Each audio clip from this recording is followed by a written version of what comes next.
Ja, voilà. E3 is officieel begonnen. Het is te zeggen, straks begint het om 6:30 ongeveer. Dan krijgen we de presentatie van Star Wars Jedi Fallen Order. Maar je zag eerst al de trailer van FIFA 20. Ja, je hebt het goed gezien. FIFA Street keert terug voor de eerste keer sinds 2012 liever. Het enige dat we nu weten is dat het gewoon een game modus zal zijn in de volledige game dus. Geen idee of het offline zal zijn, online, met vrienden, zonder vrienden. Nog niks over bekend, dat zullen we straks allemaal wel zien. Rond 8 uur vanavond is dat. De release datum van FIFA 20 is ook al bekend. Dat zal op 27 september uitkomen. En er zijn ook al enkele gameplay elementen vrijgegeven. Jij zei dat ze de keepers zullen verbeteren, of tenminste iets minder goed maken in 1-tegen-1 situaties. Blijkbaar klaagden heel veel spelers dat de keepers gewoon in 1-tegen-1 situaties enorm goede reflexen hadden, waardoor het heel moeilijk was om te scoren. Ik heb zelf nooit echt dat probleem gehad, maar EA zal dat aanpakken. De verdedigers die zijn ook aangenomen, of aangepakt liever. Die zullen minder uit zichzelf gaan verdedigen voor uw ploeg. Met andere woorden, je zal meer manueel moeten gaan verdedigen. De AI zal trager gemaakt worden, ook iets minder efficiënt, om ervoor te zorgen dat jij als speler dus meer controle hebt en meer zal moeten doen. Dan waren er nog een paar dingen die aangepakt waren in FIFA, de graphics waarschijnlijk en de graphics zeker en vast. Wat ook misschien veranderd is dat Evert ten Napel en Yuri Mulder geen commentators meer zullen zijn in de Nederlandstalige FIFA commentary dus. Die waren vervangen of zouden vervangen zijn door een nieuw paar commentatoren, maar hun namen ontsnappen mij even. Ik zal er straks even op terug moeten komen. De stream die zal binnen een klein kwartiertje dus gaan beginnen. En dat is een heel luide brommer. Het is de eerste keer dat ik dit doe, dus ik ben redelijk zenuwachtig. Misschien valt het op. Maar we gaan ondertussen eens kijken naar de trailer van Star Wars Jedi Fallen Order, die straks dus de livestream van EA zal aftrappen.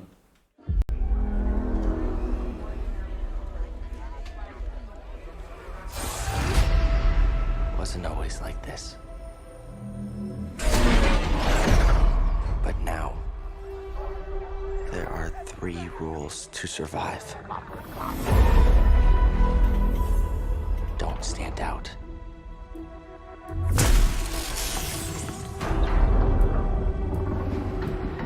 Accept the past.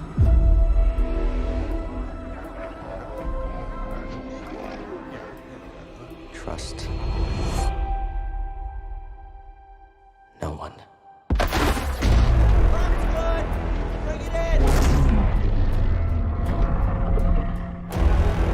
The galaxy's changed. Yeah, look out!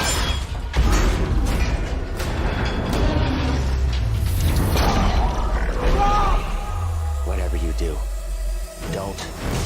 reach from within.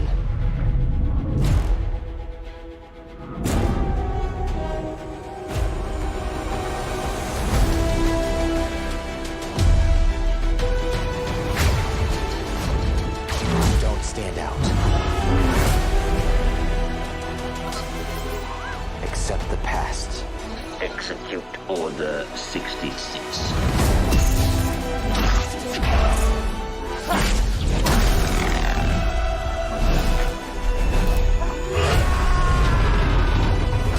Trust no one.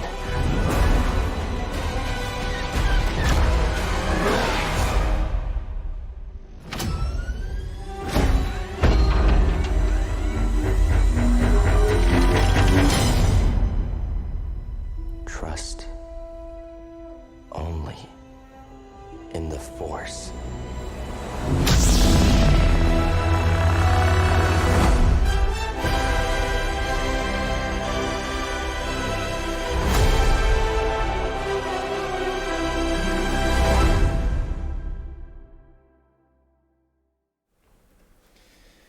Zo, dat was nog eens de eerste story trailer van Star Wars Jedi Fallen Order. In Star Wars Jedi Fallen Order zal je spelen als Cal Kestis, die een jonge Force-gebruiker in feite, die een Jedi ging worden, maar doordat het verhaal zich afspeelt tussen Star Wars Episode 3 en Star Wars Episode 4, waren alle Jedi's vermoord door Order 66. Je weet vast wel nog wat ik bedoel als je de prequel-films gezien hebt. Als je het niet weet, wel, het komt erop neer dat alle Jedi's waren uitvermoord op het bevel van de keizer. Dat was Order 66. Nu, Cal die heeft dat overleefd en die is dus ondergedoken, leeft ondergedoken en zijn ware aard komt naar boven wanneer hij iemand probeert te redden. Dat zag je dus in de trailer. En dan wordt hij opgejaagd door het keizerrijk.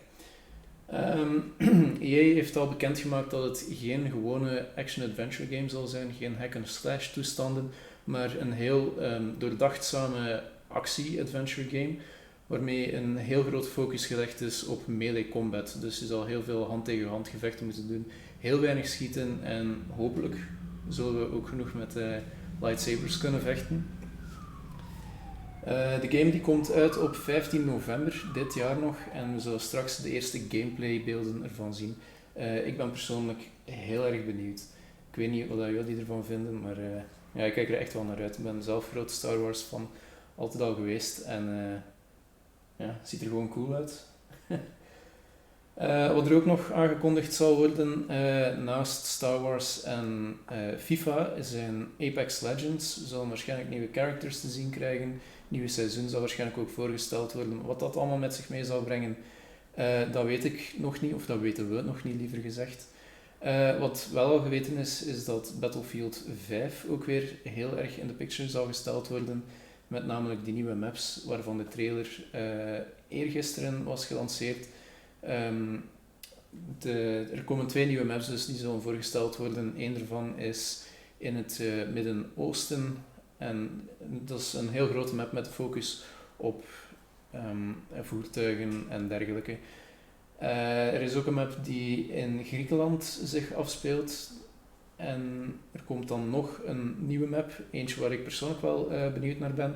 Dat is Operation Underground. Dat is eigenlijk gewoon denk ik tenminste, een soort van herwerking van Operation Metro uit Battlefield 3 en 4. Persoonlijk een van mijn favoriete maps. De naam zegt het zelf, gespeeld is in een metrostation en je vecht voor verschillende controlepunten. Dat zou een kleinere map zijn, die dus ook gefocust wordt op close combat, of close quarter combat liever.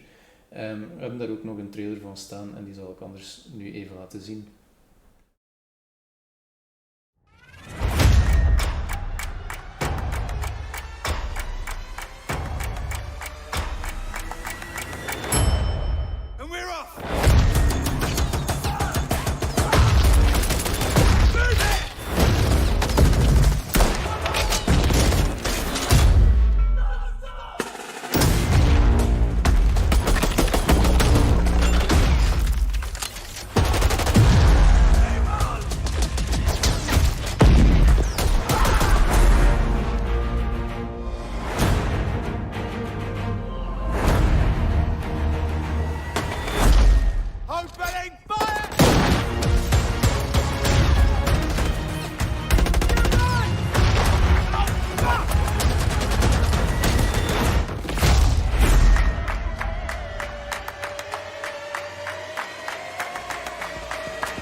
Juist, het was dus als en dan die map in het Midden-Oosten. Ik was even de naam helemaal kwijt. Maar er ligt dus een focus op 64 spelers, voertuigen, tanks, vliegtuigen, alles erop en eraan. Classic Battlefield. Het is een map waar ik wel naar uitkijk, dus dat ik opnieuw weer de beelden heb gezien. Het lijkt mij ook een heel erg open map, goed voor snipers. Dus het kan misschien wel wat gevaarlijk worden. Ja, voor de rest staat dus ook nog Madden NFL 20 op het programma. Wat we daarvan zullen zien, dat weet ik niet helemaal zeker. Waarschijnlijk de gewone nieuwe gameplay elementen, nieuwe campaign mode misschien ook. Er is sprake dat de NFC terug is. Ik denk toch dat ik het juist uitspreek, NFC. Dus college football. Er zijn heel veel geruchten, ik weet niet of dat waar is, maar er zijn heel veel geruchten dat college football terugkeert met een NFL 20. Dat zou wel cool zijn, dus dat je daar misschien je carrière kunt starten om dan op te klimmen naar de NFL. Ook The Sims staat op het programma. Er staat wel op het programma The Sims 4, dus dat zal heel waarschijnlijk nieuwe DLC zijn. Wat dat juist zal geven, weet ik niet. Ik vind het heel raar om eigenlijk zo'n quote-unquote oude game op EA Play te zien, zeker omdat dat de voorbije jaren niet zo was. En als het was, dan was het eigenlijk gewoon om echt de Sims helemaal aan te kondigen en niet gewoon voor een DLC-pakket. Dus ik ben heel benieuwd. Misschien zien we een The Sims 5. Dat zou ik wel met een hele grote korrels uitnemen, maar je weet nooit. De grote afwezige dit jaar is eigenlijk Need for Speed. Er is aangekondigd dat er een Need for Speed game in de maak is. Die zou helemaal terugkeren naar de roots. Maar ja, wat we daar juist met moeten bij voorstellen, dat weten we niet. Ze hebben ook nog niks bekendgemaakt over welke auto's dat er zijn, welke mogelijkheden dat er zijn, of dat weer politieachtervolgingen zullen zijn, of open wereld is, nog niks bekend. Ze hebben gewoon gezegd dat ze niks op EA Play erover wilden tonen, om eigenlijk gewoon te kunnen focussen op de verdere ontwikkeling van de volledige game. Nog een grote afwezige is Anthem. We zijn er ondertussen allemaal wel bekend mee wat voor een gefaalde game dat eigenlijk is. Heel veel beloftes gemaakt over een heel grote open wereld waar je van alles en nog wat in kon doen. Maar uiteindelijk bleek het maar een heel kale wereld te zijn met heel weinig activiteiten dat je kon doen. Laat staan dat je er gemakkelijk in kon, want voor iedere activiteit te starten was er een laadscherm van minstens 2-3 minuten. En dat was dan als je geluk had dat je niet uit de game getrapt werd. Dus ik vind het heel raar, jammer ook voor een stuk, dat Anthem vandaag afwezig zal zijn. Zou de community, of toch de resterende community van de game, misschien wel deugd gedaan hebben om er wat meer over te zien. Maar bon. Ik weet niet of dat jullie het al gezien hebben, maar onderaan, daar zo, zie je de hashtag XPpoint E3. Die is voor op Twitter en Facebook. Als jullie vragen hebben over E3, opmerkingen over heel deze uitzending, laat het me zeker weten en dan lees ik ze misschien straks wel voor na EA Play. Hebben jullie zelf opmerkingen of games die je echt graag wil zien of jammer vindt die er niet zullen zijn? Laat het allemaal zeker weten dus met de hashtag XPpoint E3. Ja, ik heb veel te snel gepraat, heb ik de indruk, want ik weet verder niet echt meer te zeggen, of niks meer te zeggen over EA Play tot nu toe. Met dat het hele schema bekendgemaakt is, buiten de echte inhoud dan. We weten dus dat Star Wars Jedi Fallen Order straks in beeld zal komen, dan Apex Legends, dan Battlefield 5, dan FIFA 20, Madden NFL 20 en dan afsluiten met de Sims 4. Maar waarover dat ze juist gaan spreken, dat weten we niet. Ik praat echt veel te snel, de trailers waren te kort, ik weet niet op welke ik moest steken.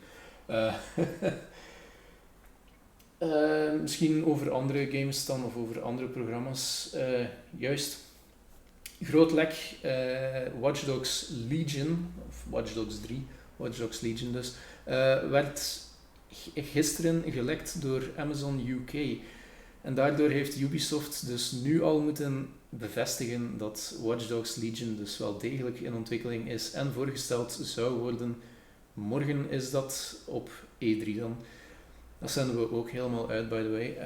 Het leuke, of hetgeen dat mij het leukst van al blijkt, of lijkt in Watch Dogs Legion, is het feit dat je iedere NPC zal kunnen overnemen en speelbaar maken. Dus je zal waarschijnlijk weer als lid van DedSec spelen. DedSec, ja.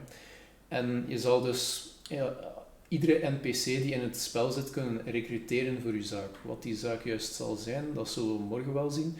Maar eens die dus gerecruiteerd zijn, zal dat personage dus speelbaar worden. Dus dat wil zeggen dat ze voor iedere mogelijke NPC in het spel bewegingen hebben opgenomen, voice acting hebben opgenomen, een heel achtergrondverhaal hebben opgenomen. Het is echt gestoord als je eraan denkt hoe diep dat het kan gaan. Als het goed uitgewerkt wordt natuurlijk. Ik ben zelf enorm benieuwd. Legion zal zich ook afspelen in Londen na de Brexit, dus ergens in de toekomst, in de nabije toekomst. Tenzij dat de Brexit toch niet zou doorgaan, maar dat is een heel andere discussie. Ja, ik vind het gewoon leuk dat ze met het heel Brexit-idee toch verder spelen en ja, daar een soort van technologische dystopie van gemaakt hebben. Ja. Wat is er nog aangekondigd of al gelekt? Juist, George R.R. Martin zou een game maken met Square Enix. De naam die ontsnapt me eventjes, dat is ondertussen ook al aangekondigd. Over Square Enix gesproken, er is wel degelijk een nieuwe Avengers game in de maak. Dat is ondertussen ook al bevestigd. Maar ik verwijs dan even terug op mijn crazy theorie dat ik had een paar weken geleden aan de hand van verschillende tweets van Square Enix, waar je een paar kadertjes zag. Je zal het morgen wel zien met de verschillende kleuren van de Infinity Stones uit het Marvel-universum. En ik dacht, misschien zullen ze hiermee een Avengers game teasen. Het blijkt dat ik juist was, want de game is dus bevestigd dat die ook zichtbaar zal zijn tijdens E3. Ik stel voor om de tijd nog eventjes te doden tot EA Play echt begint, dat we nog eventjes de trailers van FIFA, Star Wars en Battlefield gaan bekijken.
wasn't always like this.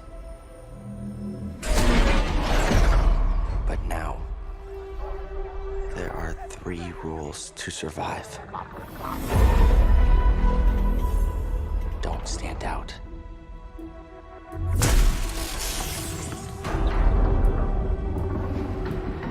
Accept the past.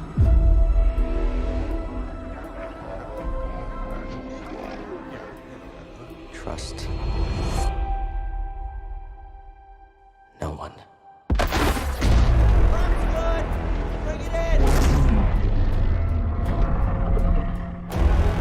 The galaxy's changed.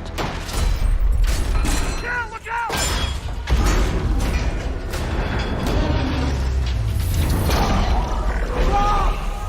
Whatever you do, don't reach within.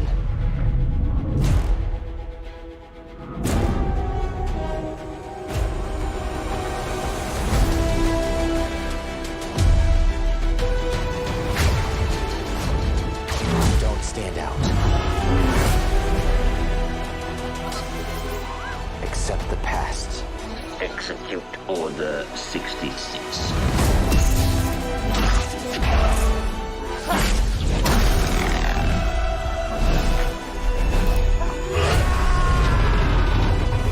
Trust no one.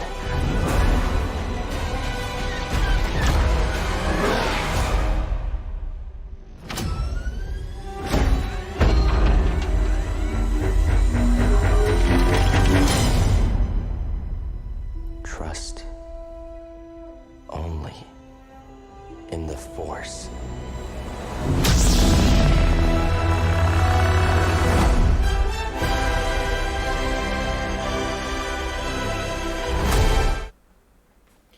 Ik zie dat ondertussen de pre-show al begonnen is. Die zal geleid worden of gepresenteerd worden liever door Greg Miller van Kinda Funny Games. Dat is iemand die ik al jaren volg. Dat is een heel sympathieke kerel. Is ongelooflijk veel beter dan ik in heel deze livestream gebeurens. Dus ik zou zeggen dat we daar gewoon naar live overgaan. En dan keren we na de hele EA Play terug naar hier. Ik hoop dat jullie ervan genieten. Ik hoop dat jullie hiervan hebben genoten. Ik hoop dat ik het een beetje goed gedaan heb tot nu toe. En tot straks. Bye.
La la la, come and beat it up on my drum.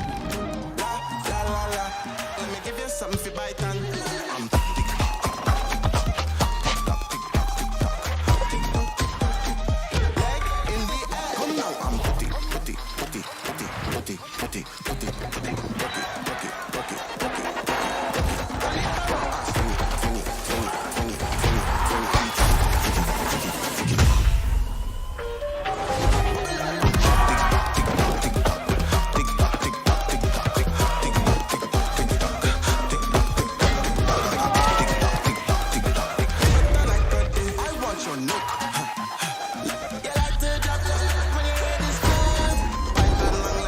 Something for bite and yeah, let's chat too long. Let me give you something for bite and tick tock, tick tock, tick tock, tick tock, tick tock, tick tock, tick tock, tick tock, tick tock, tick tock, tick tock, tick tock, tick tock. Leg in the air, leg in the air, leg in the air, leg in the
The time has finally come. I'm proud to be kicking off EA Play, coming to you live from Hollywood, California. Now, we're doing things a little bit differently this year. Instead of just one show, you're getting every half hour a deep dive into one of the games you love. You can watch them all, you can turn off the stream right now, you can tune in for just your favorites, but anyways, we've got a ton of gameplay for you. Apex Legends is bringing a new weapon, a new mode, a new battle pass, and even a new legend. Battlefield 5 has tons of new maps to show off, plus some surprises. FIFA 20 has a brand new way to play, plus a bunch of game updates you've been shouting for. Madden 20's got gameplay packed deep dives into all new features, including those awesome new X Factor abilities. And The Sims is unveiling a never-before-seen pack, along with a few new surprises. And of course, in just a few moments, I'll be kicking things off with the latest on Star Wars Jedi Fallen Order, including 15 minutes of world premiere, never-before-seen, first-look exclusive gameplay. So get ready, because EA Play starts now.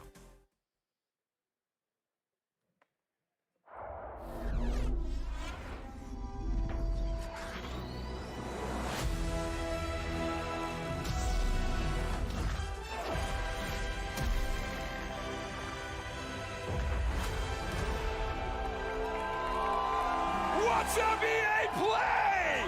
How are you, Los Angeles! Come on, Hollywood! That's what I like to hear! What's up, my fellow Jedi? I'm Greg Miller, and today we're talking Star Wars Jedi Fallen Order. We've been waiting you know what? We're talking about Star Wars! Yeah! We've been waiting so long for details on this game. I can't believe it. Can you believe it, LA? And we're finally here to help us get things started. We've got the head of Respawn, Vince Zampella, and the director of Star Wars Jedi Fallen Order, Stig Asmussen. Everybody give it up for Vince and Stig, come on!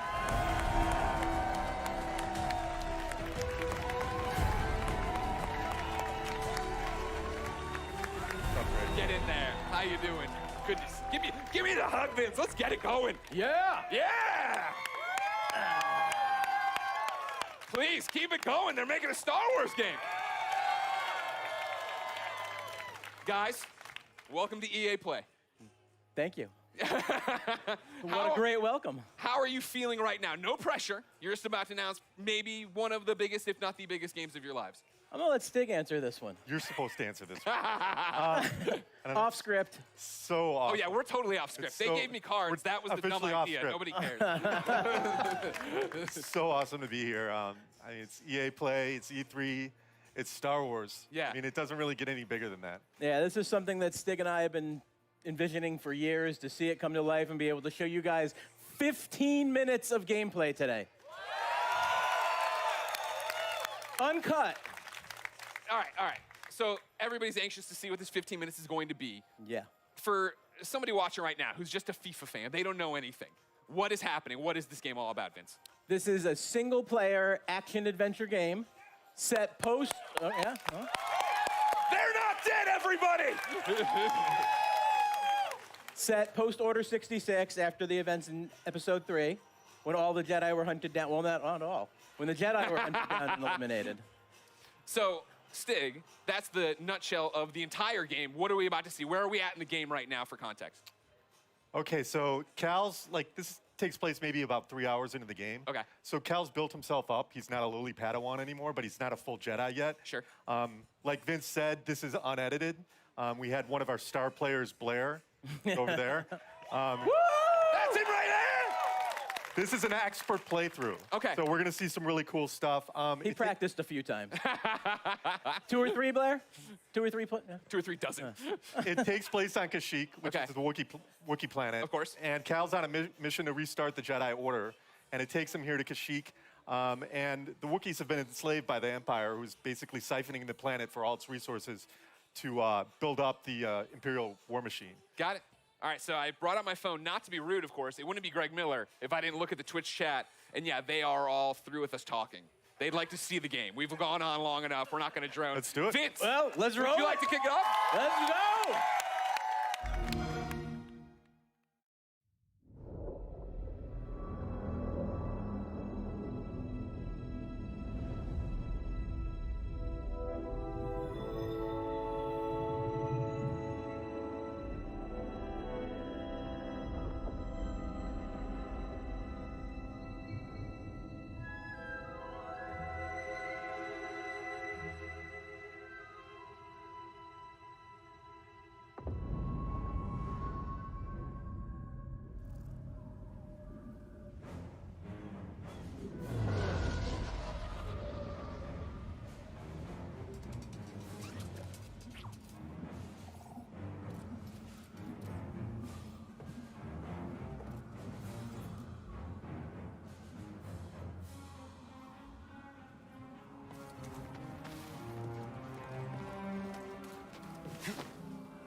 Jedi, over here.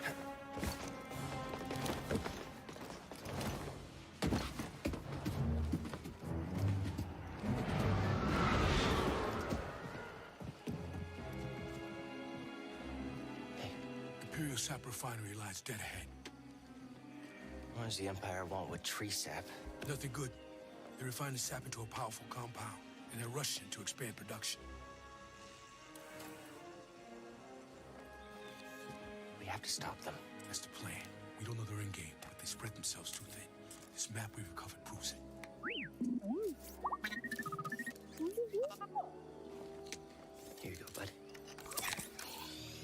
refineries double as brutal prison camps. We use those cutters to create a distraction, while you take your lightsaber and free the Wookiees inside. We need their help to stop the Empire. Understood. Watch yourself in there. You hear that? He said he needs my help. Come on, buddy.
Turned on.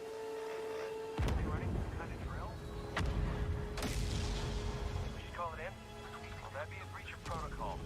If there's a disturbance, their squad should call it in. Yeah, better do this by the book. Movement!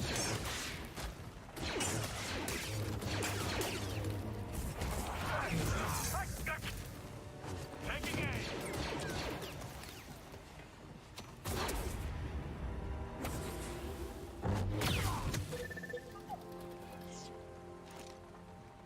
Gonna need to get through here.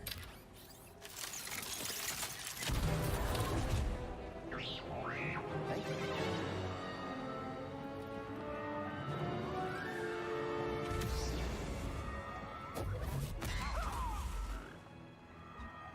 Attention all units. We've got contact with our troops stationed at cargo pad 119 Gallon. Keep to your posts and stay alert.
Never seen a trooper like that before. You gotta get these Wookiees out of lockup. Keep moving, Jedi. Base open. Go. Think you can help me, BD?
plug into this thing? Okay.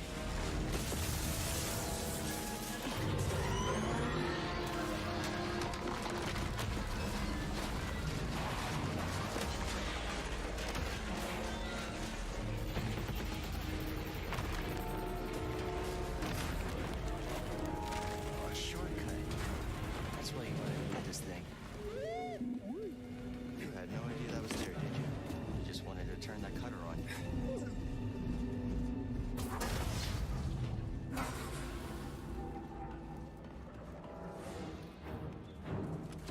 Shoot him!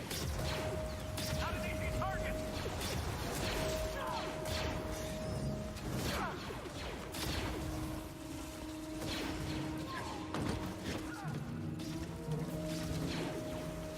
Find cover, give me time!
Patrol the base.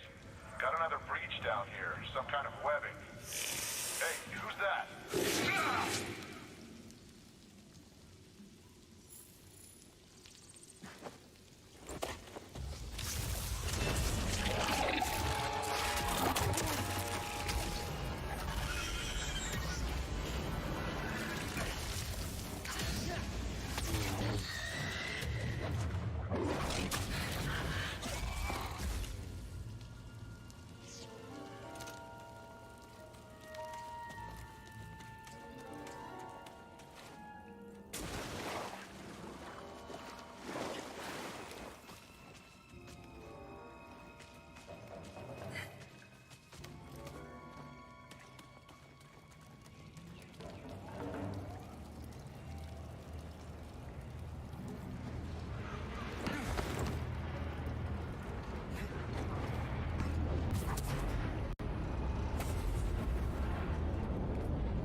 I just heard from the captain. They're coming. Oh, this is it. At least we have the high ground. What was that? Cutter 7 is active. Reporting a live cutter near the cell block. Immediate aid requested. It's breaking through and destroying everything. Oh, come on. Don't be a next target.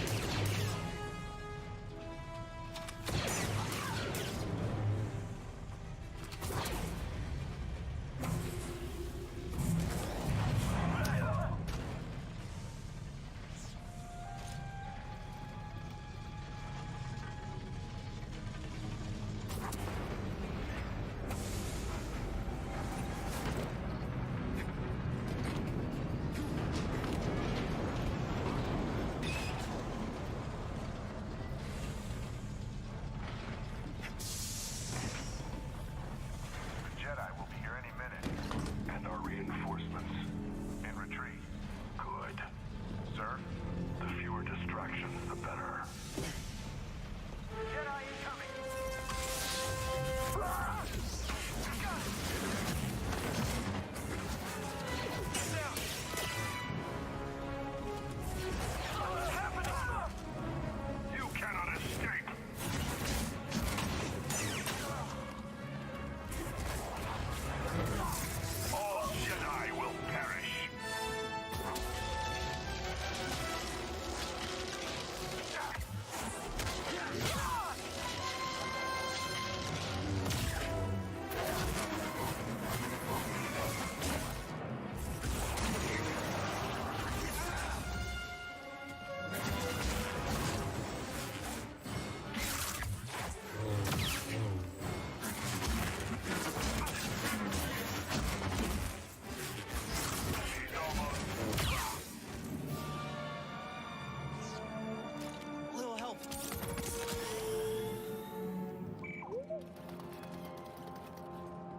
need to slice this.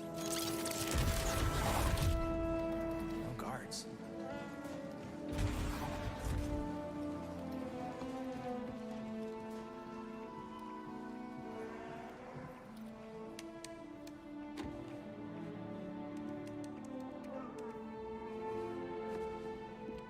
Hey, we're here to free you. You're not alone.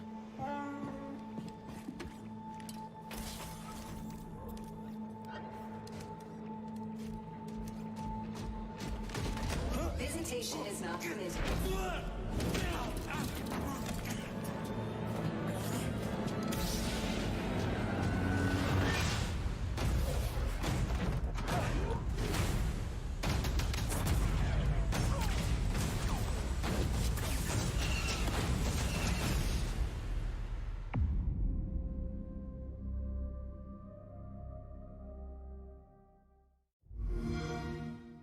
Games play best on Xbox One. What do we think? What do we think, EA Play? Yes, that's what I wanted, the little boy. Guys, congratulations. That looks pretty awesome. Thank you. I have a million questions, and I know we're short on time as always. I want to point out, though, in the Twitch chat, Gwyn96 says, that's frickin' cool. But he didn't use frickin'. How does it feel to, I think, deliver, right? Like, you guys liked it, right?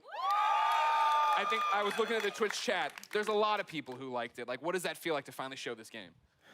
Oh, it's great. I mean, being involved with this team, you know, Stig and his team have done an amazing job. They've put so much of themselves into this game. To be able to be involved in something like this is just, you know, dream come true. Yeah? Agreed. Huge shout out to the team. Yeah. Everybody. Thanks, who worked guys! everybody who busted their butts on the demo, but also the whole game. The whole game is coming together right now. So it's an amazing feeling. I'm just so proud to be up here, and I hope that Star Wars fans understand that we're really doing our best to try to honor the brand. I mean, I think from, go ahead, clap now, I'm gonna stop you. Whenever you want to clap for him, you clap for him. I think that's pretty evident from it. And I liked when we introed, you guys were talking about the fact that this is a skilled person playing it, right? We all see it and we think it looks awesome. What are we missing by not having our hands on the controllers? Like, what do lightsabers feel like? I mean, it's fantastic, right? Yeah. Like, what? Because it looks like it's got weight to it and throwing it and catching it, right? Like, that's the impact I think I want from it. Absolutely, yeah. I mean, it's really satisfying. I mean, the game itself, it's thoughtful combat, as Stig likes to call it. It's what you saw was a really good player. Yeah. Right? So He's you'll right have over to there work up again. to He'll that give out stuff. autographs after this panel. So you can block, parry, deflect. Like, Yeah. we want the combat to feel really good for people, to go in and be able to, like, be part of that and size up the enemies when things feel right. It feels really good. Yeah, it's also about the enemy arrangements as well, like what enemies we're putting you up against, how you go in and use your tools to take them down. But it's not just lightsabers; it's the Force as well. Sure. Well, that's part of this. You were talking to me last night about it, right? This thoughtful combat. And the idea that when I watched the demo initially, my thought was, oh, these are canned animations, right? I'm doing a force grab and stabbing the guy, and that's all. I hit R1 and that happened. That's not that way. No, it's all freeform. So, like, you can go back in and replay things and do it differently, or you and I would have different playthroughs. Absolutely. And actually, the enemies react to each other in different ways. You saw the flame troopers fighting against the spiders. You could sit as bystander and just kind of watch that fight if you wanted to. Yeah. But you're not going to get any skill points if you do that. And it's not any fun either. It's fun to watch sometimes, but it's a lot more fun to play. You talk about the skill points. Are those going into the Force abilities? Yeah, so we're going to have the classic abilities. We're going to have push, pull. We've got what we call force flip, which is essentially double jump, which is nice because that's something that makes sense in Star Wars, a Jedi actually doing a double jump. But we have one unique expression of the Force that you saw in there, which is slow, which is a little bit of the glue between force, push, and pull. Yeah. Well, that was awesome. I think I thought you couldn't top my favorite moment in the demo, right? Where you come around the corner, grab the stormtrooper, force pull the stormtrooper, stab him, but when you force pulled the stormtrooper and walked him into a bolt, that was pretty cool. That was pretty cool. That's one of my favorite. I think the first time I saw that, I freaked out a little. No, you actually said it better be in the demo. Yeah. Well, you did it. You delivered. Tell me about the enemies we are seeing there, right? Because that's one of those things I feel like we're talking a lot about seeing things a lot about is we're running through the environment. You had different things. You had your normal stormtroopers. You had non-normal stormtroopers. Yeah, and this is just a small portion of the game, by the way. So there's a lot more that we haven't shown. You're saying that isn't the entire game? That is not. That's wow. No, I'm surprised. no. But we got our classic stormtroopers. We've got the scout troopers who you saw equipped with kind of melee charged weapon. We've got the flame troopers, but we also have the purge troopers whose task is to basically hunt Jedi. Yeah. Soften them up before the Inquisitors come in. And like we're seeing right here, right? Like this bad. That's the MF purge version. trooper. That's yeah. the- Yeah, exactly. Like so. New that the team created. In. Yeah. There you go. Adding to the Star Wars lore. Why How we're pointing great at is one that? guy? Did he create it? Just that one man did? Yeah. It was a team effort. You led the charge. Jordan did the concept. Good job, Jordan. Everybody, great cheers for Jordan. So we're going through, and you have these new stormtroopers. You have your fire troopers. You have one of my favorite droids of all time coming back, The KX. and then making me fight him. Yeah. Why would you do that? Yeah. I don't want to do that. Oh, you do. No, Trust me, you do. I do. Yeah, Right. yeah. Well, then talk about the other star of this 15-minute demo, right? The new droid, BD1. There he is right there. No, BD1. BD1's in the audience, ladies and gentlemen. Thank you, BD1. He's adorable, as I'm sure you know. I immediately want him as a backpack, so just a heads up if you're talking to anybody in the licensing department. That'd be All great. right. We can make What that does he happen. do in the game, right? Excuse me, we're hosting a panel. You can keep it down over there. What are the traits? What are we using as? Is he just flair? Am I using him for different things? Like story-wise, he's Cal's companion. He's Yeah. an explorer droid, which is perfect because Cal's on this mission Sure. for survival that's taken him to all these savage planets. BD sounds for Buddy Droid 1, which is That's respawn. That's Yeah, I respawn. mean, I, it's- don't think I didn't notice the wall running either. I'm like, Yeah. well, yeah, respawn yeah. made this game. Yeah, okay. definitely inspired by BT, Yeah. but the name ended up sticking. Yeah. So one of the cool factoids is his voice is authored by the legendary Ben Burt, Oh, nice. who did all the main sound designer in the original trilogy and Yeah. beyond. But he can hack doors, computers, as we saw in there. So I'm just scan some stuff there. Yep. Scan Opening the doors. environment for like environmental storytelling, learn more lore about the planet. I saw him shooting out health packs. Is Yep. that a canned animation after a fight? Is it a button I'm hitting? It's player input. Okay. Whenever like they a want, cooldown on it? whenever they want, BD will eject a stim pack. Okay. There's a limited amount that you Okay. can find more over the course of the game, and you're actually in that moment you're defenseless, so you got to choose wisely when you're going to do it. Okay. We've seen the gameplay. Without spoiling stuff for me, what's going on in the story? Like, obviously, Cal, yeah, I thought he was going to be way weaker as a Jedi. You know, just tell me the whole story. What A to B, Stig, how's it go? What's the ending? Well, the Actually, you know what? Stop. Full stop. I can't believe I've gone this long in the panel without asking. Is Watto in this game? sorry, I can't say. But that's not a no. Hashtag Watto 2019. I'll be retweeting them all after this panel. Thank you very much. But what's going on in the story outside of Watto should be in it?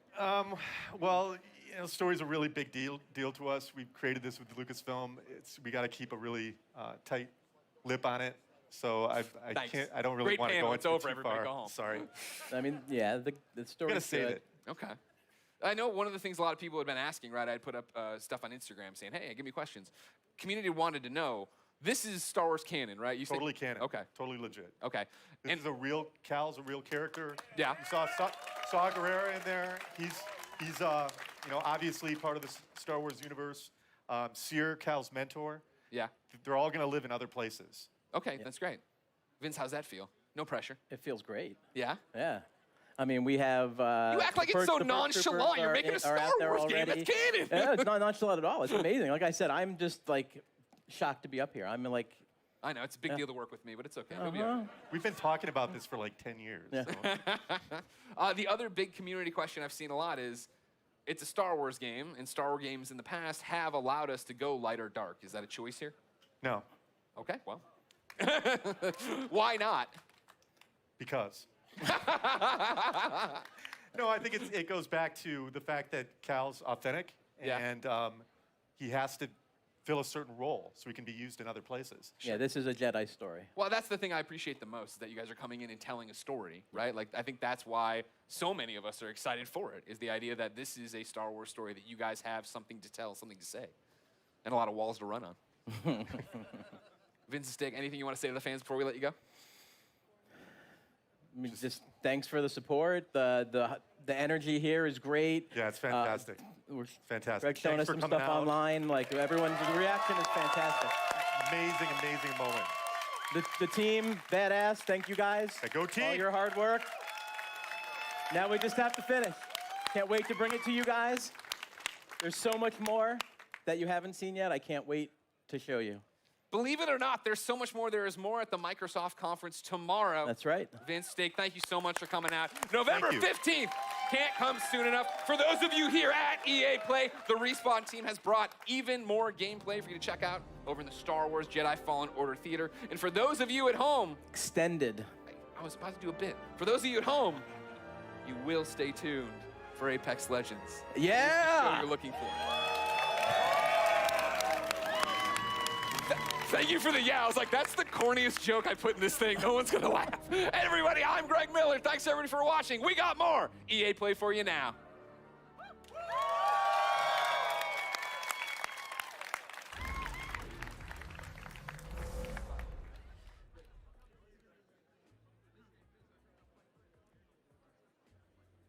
How hyped are we for Star Wars?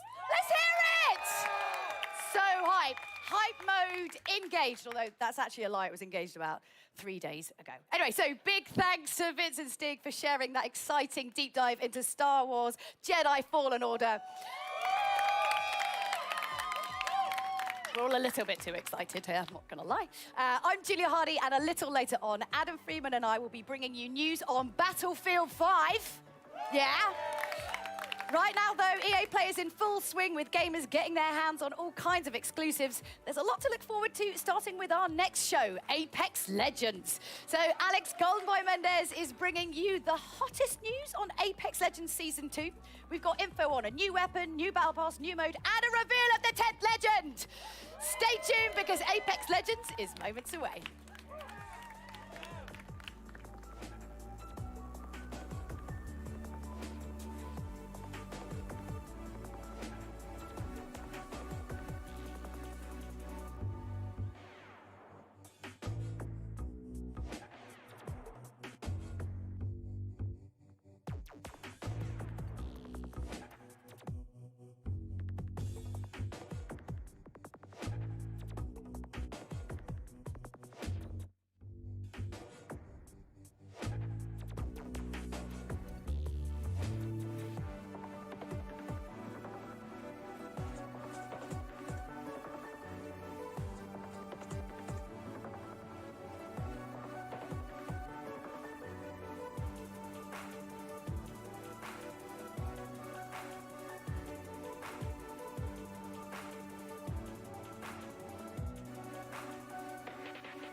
Let's go. Everything dies. Looking for me? Surprise. What's going on, everybody? Welcome to EA Play 2019, and I'm so excited to talk about Apex Legends here at EA Play. I'm professional esports commentator Alex Goldenboy Mendez. Now, everyone at Respawn has been working diligently at making Apex Legends the best Battle Royale game out there. We've got some big updates. That's right, I like that.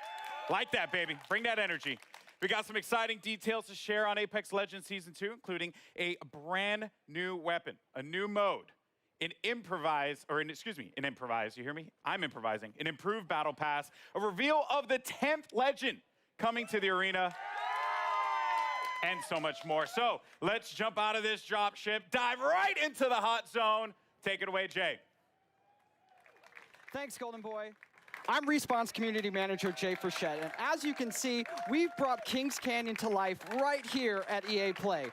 We've even got all 9 current legends here to help me bring you some of the Season 2 updates that you've been clamoring for.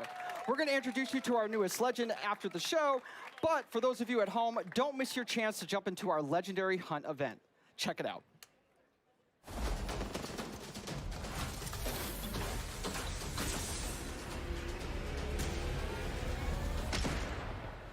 The hunt is upon us.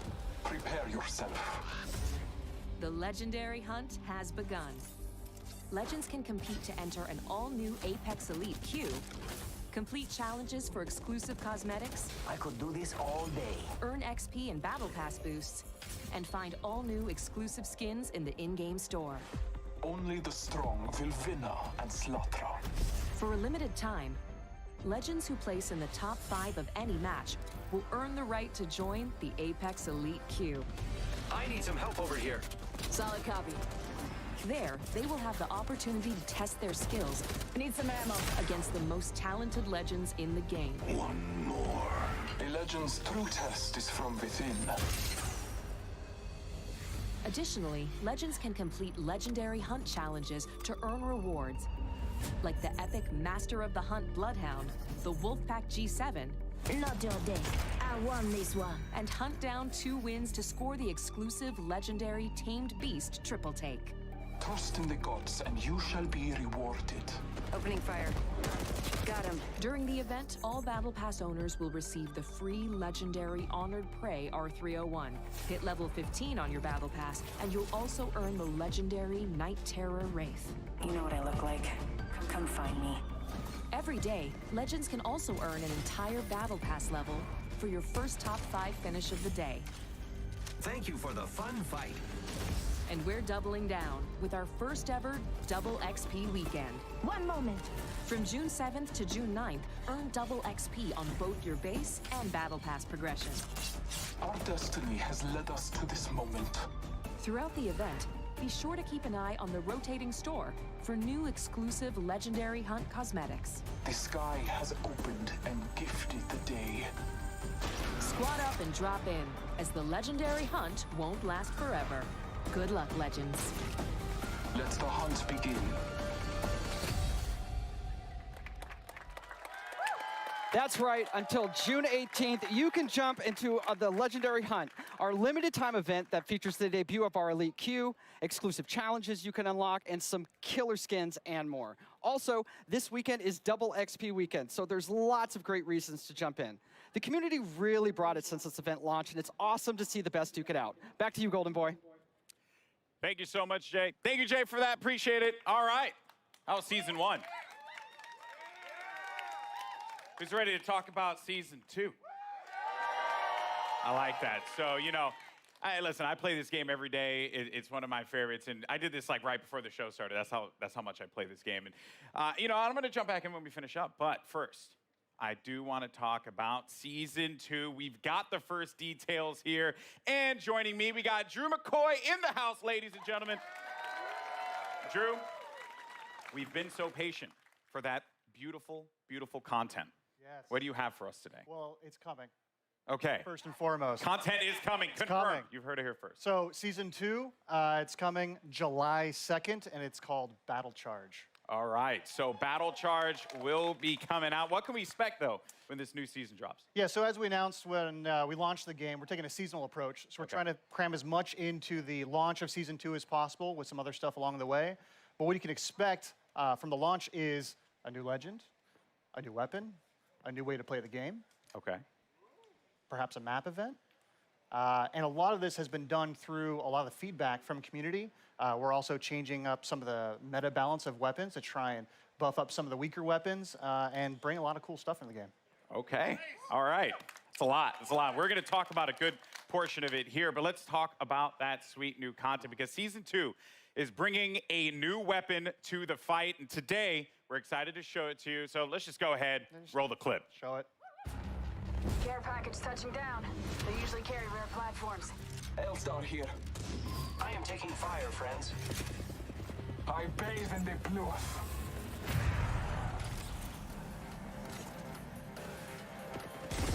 Your ignorance meets your end. Need help.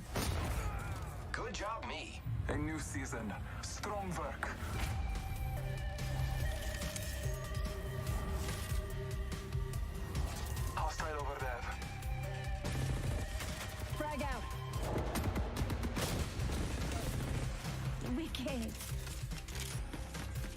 Making contact with enemy.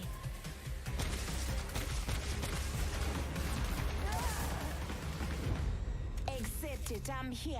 You're not.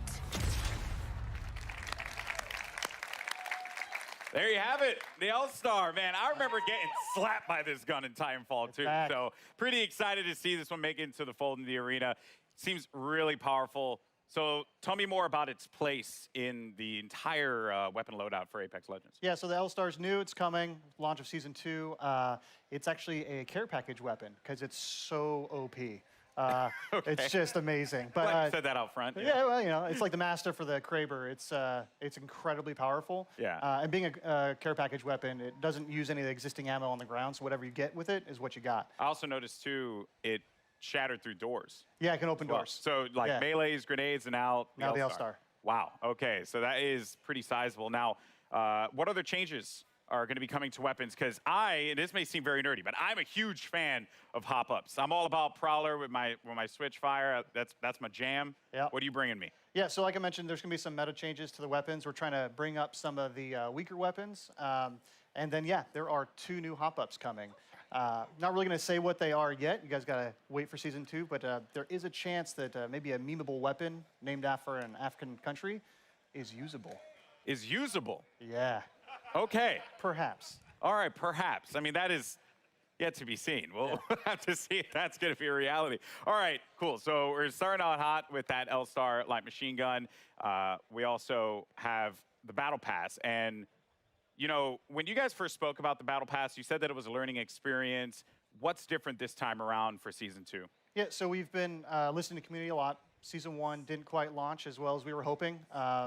The content was fairly underwhelming for players, so we've been taking that in. We've been getting all sorts of data from people buying skins to what they equip on their characters or weapons. And so we've taken this learning and put it in a Season 2 Battle Pass. So first off the bat, it's challenge-based now instead of essentially time-based. So you'll get daily and weekly challenges, and they stack if you don't play for a while. So you can come back after a month and try and knock them all out on a weekend and level up really quick. Ultimately, this does mean leveling to level 100 is a lot quicker than in Season 1. We're also getting rid of all the badges and stat trackers, taking up space throughout the leveling process. And we are inserting 3 entirely new content types into the Battle Pass, which we will talk about later. And there's a lot more skins in it, and there's going to be enough crafting metals by the time you hit level 100 to craft your very own legendary of your choosing. All right. I like that. Yeah. Okay. A lot of value for that Battle Pass. Yeah, that sounds very exciting. All right, and now, you know, we're talking about Apex. It's got some pretty sick skins. What skins do you have for me today? Yeah, so like I mentioned, I think our skin game is being upped pretty significantly. You can see that with the Wraith skin specifically from the Legendary Hunt event. But we got 4 legendary skins in the Battle Pass. So we have 2 character and 2 weapon. So for Caustic, he's got the Prince of Darkness skin. And for Octane, we're doing the Jade Tiger. I think you can see there's Prince of Darkness right there. And then there is a skin for the Spitfire called the Intimidator. And the R301 is getting 2 skins, actually. So the Iron Rampage at level 100. Okay. And then there's a golden version as well. Oh, man. Do you see that, by the way? Do you see? Yeah, it's sick. It's sick. That looks insane. That looks insane. All right. Now, another question that the community is having, they're just dying to have answered. New ways to play. Elite Q was awesome. Yep. I think it's like one of the coolest additions for Apex Legends. What else? Yeah, so when we designed Apex Legends, we really wanted it to have kind of a competitive core to it. This is a game that's meant to be played over hundreds of hours and mastered, really deep learning experience. And so the Elite Q is our first step towards getting to a higher competitive stage. Okay. And so Season 2, I'm really, really, really stoked to announce we have a ranked mode coming. Ranked mode? Yeah. All right. So ranked mode, you'll progress through 6 tiers if you're good enough. You will cap out if you are garbage tier like myself. Yeah. Don't worry, we'll be in Wood Division together. Yeah, you and me, buddy. Yeah, that's Wood. what's up. Wood 3, I think. Wood 3? Wood 3 we'll get Division? there. Yeah, so it goes from Bronze all the way up to Apex Predator, and it's using special matchmaking for each of the tiers. So the higher you get, you'll probably have some longer matchmaking times, but it's because we're trying to find the best possible match for you. And then throughout the season, you'll be hopefully gaining tiers, and then at the end of the season, you'll get rewards based on where you ended. Wow. to show off for the next season. Ranked mode coming to Apex Legends. Yeah, it's going to be awesome. That's sick. All right. All right. I'm going to be honest with you. I'm going to be all up in that. It's going to be sick. I can't wait. I am legitimately concerned, as I had mentioned, either be the first Wood Division player, which isn't even in it, or Plastic Division. Plastic's good. Yeah. That's going to hurt. But, dude, thank you so much for sharing all these details, man. Hey, man. Guys, Drew, ladies and gentlemen, from the Respawn team. All right, now, here's the thing. I'm a Lifeline main. It's just facts. Same. You are too? Yep. Respect that. Any Lifeline mains in the house? Lifeline mains?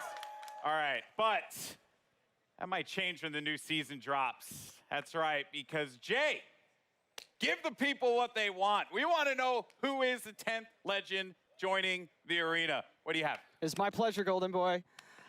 Well, ladies and gentlemen, the moment has arrived. The 10th legend joining the Apex Legends arena is Watson.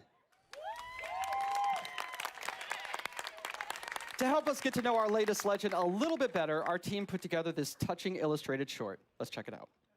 My dearest Natalie, as I write this letter, it's the middle of the night in late summer. An hour ago, you cracked the equations necessary to power the force field. You showed me up tonight, my magnificent daughter, and I couldn't be happier or prouder of that. I always knew you were special, but never did I fathom that the little girl who taught her staffed Nazi multiplication tables would grow up to master quantum laser mechanics. I have assured the Syndicate that the modified containment force field will be operational in a month's time, and it's all thanks to you. I may be just a doddering old fool trying to hold on to mon bébé a little while longer before he loses her to a daughter. But I do see you. I see the strong, brilliant, wonderful young woman you've become. And I know when the day comes that I'm no longer with you, you are going to be just fine. The games will be brilliant because you are brilliant. My daughter can and will do anything she wants in this life because she is the smartest woman in the frontier. Je t'aime de tout mon cœur, pour toujours, Papa.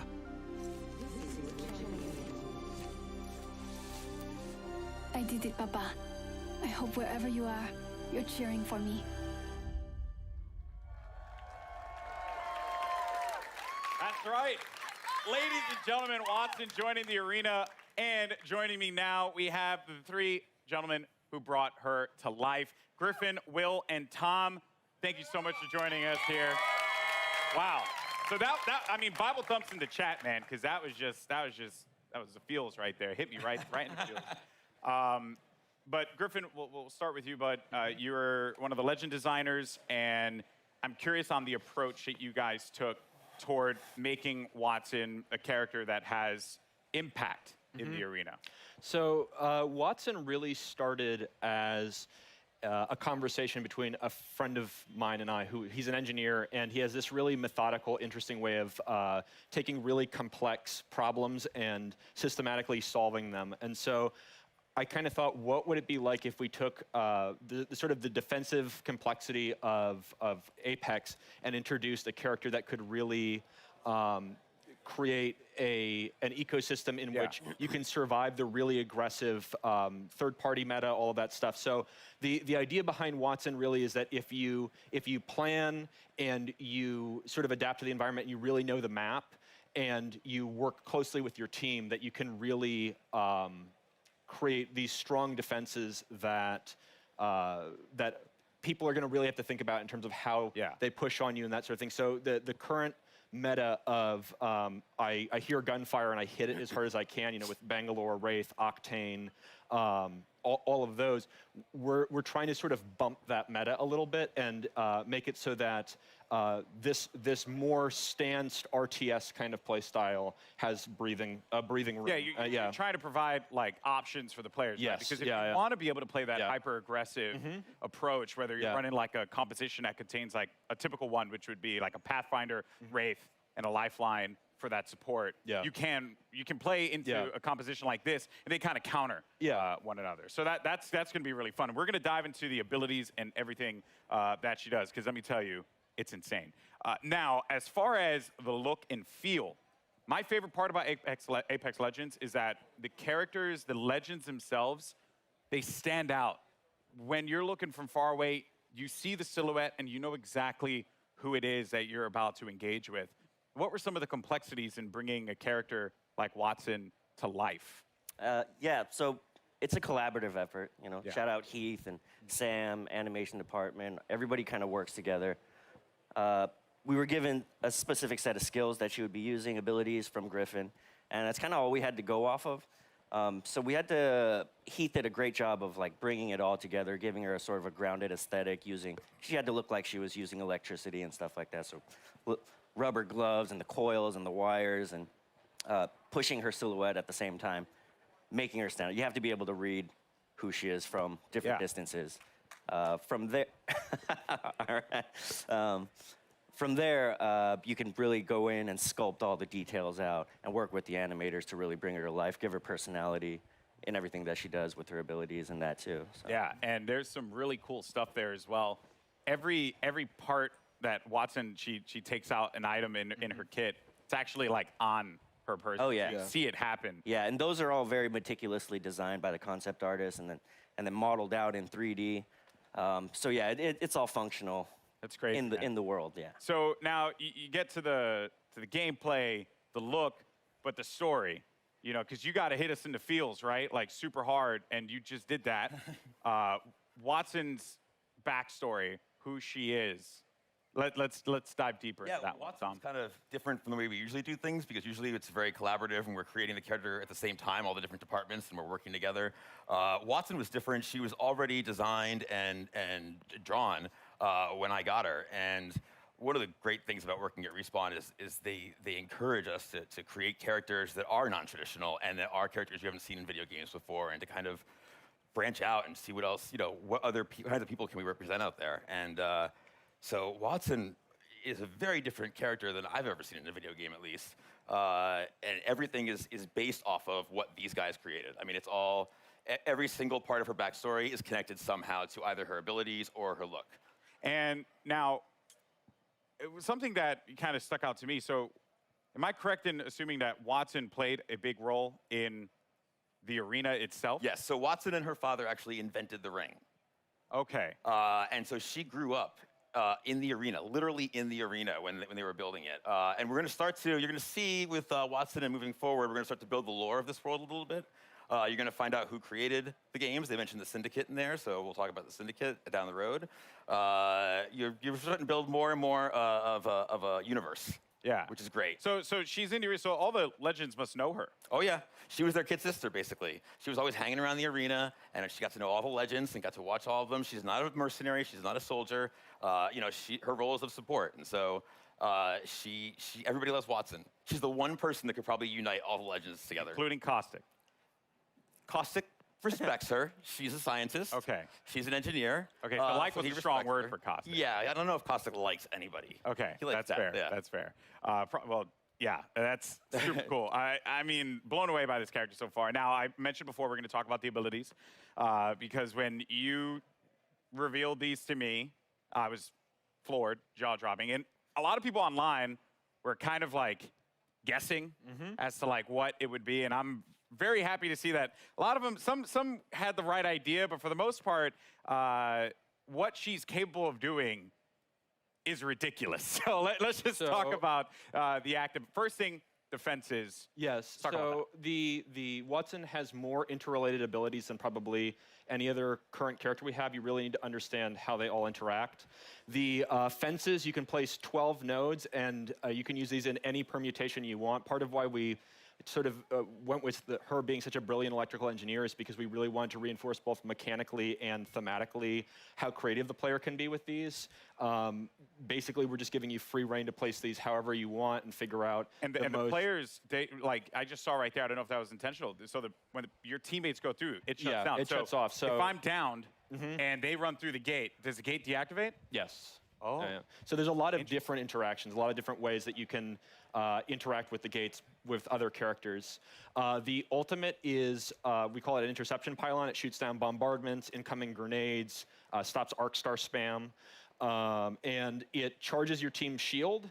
And it also, if Watson's cooldown is slower when she's away from the pylon, but when you're near the pylon, it supercharges your tactical, so you get fences faster. So if you drop it down, it's a permanent structure until it's destroyed, and that allows you to build these large fortresses very rapidly. And you can use that for defending, for flank control on offensive squads, for going up on a tower and fencing it off with Pathfinder. And then the passive is that ultimate accelerants give you your ultimate, 100% ultimate charge. And so if you save up ultimate accelerants over the course of the match, that allows you to place more pylons, and it means that you don't have to play conservatively as Watson as long as you save up ultimate charges. You can keep moving with a highly mobile squad. You can play offense, defense, support, however you feel like the fences and the pylon are most effective to whatever comp you're playing. So what you're telling me here is that Lifeline mains do not need to continuously hold ultimate accelerants anymore. We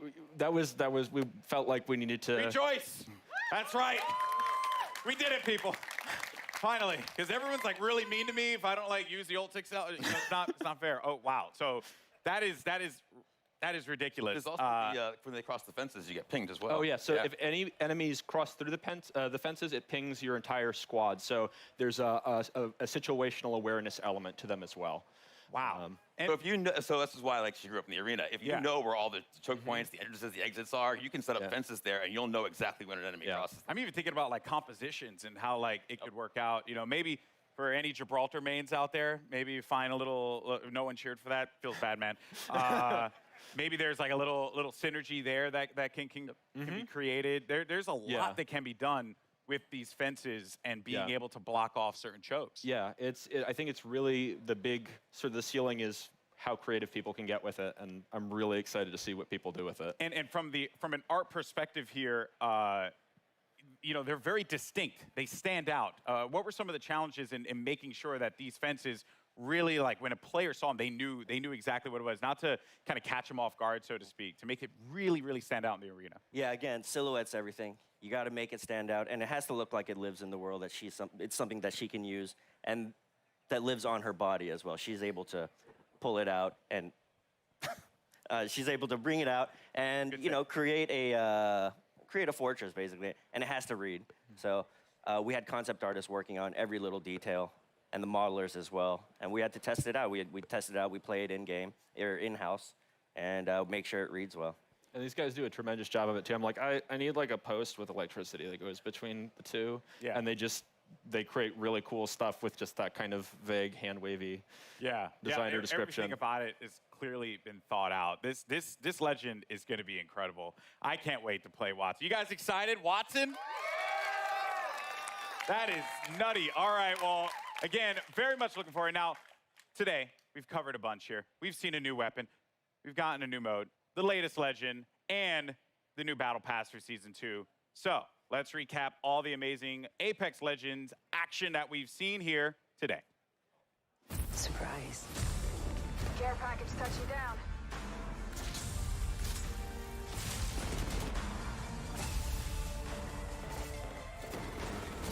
Like a deer in the headlights.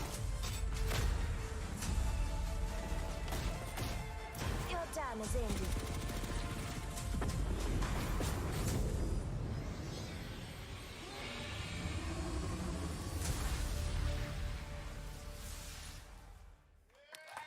I'm not going to let you off that easy, Drew. What was that? What was what? What was that? You saw the giant thing on the screen in the eyeball. What was that? All right. You can't tell me? Well, let's just say that. Well, no, but let's just say this. We got perhaps a couple of big things coming into Kings Canyon at the start of Season 2. Okay. So keep your eyes peeled over the next month. See what you can find out. So if I were to like ask you, you know, after we're done with this, are you like gonna give me the cold shoulder? Or are you actually gonna tell me? There's no way I can tell you. Sorry. Oh man, I'm just holding L's all day out here, man. This is not fair. Well, Drew, thank you so much, man. Guys, Apex Legends Season 2. Let's go. July 2nd could not get here soon enough. Now, if you're in Los Angeles, come check out Apex Legends at EA Play for your first chance to get hands-on with Wattson, as well as all the other great Apex Legends things happening here. And for those of you at home, Double XP Weekend is going on right now, so jump into the Legendary Hunt event and start earning those amazing exclusive skins. I'm Golden Boy. It's been a blast talking Apex Legends with you all here today, and I'll see you in the arena. Peace.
That's right, you just saw a ton of new info on Apex Legends Season 2, including a new Battle Pass, first details on Ranked Mode, and the official reveal of the newest Legend, Wattson.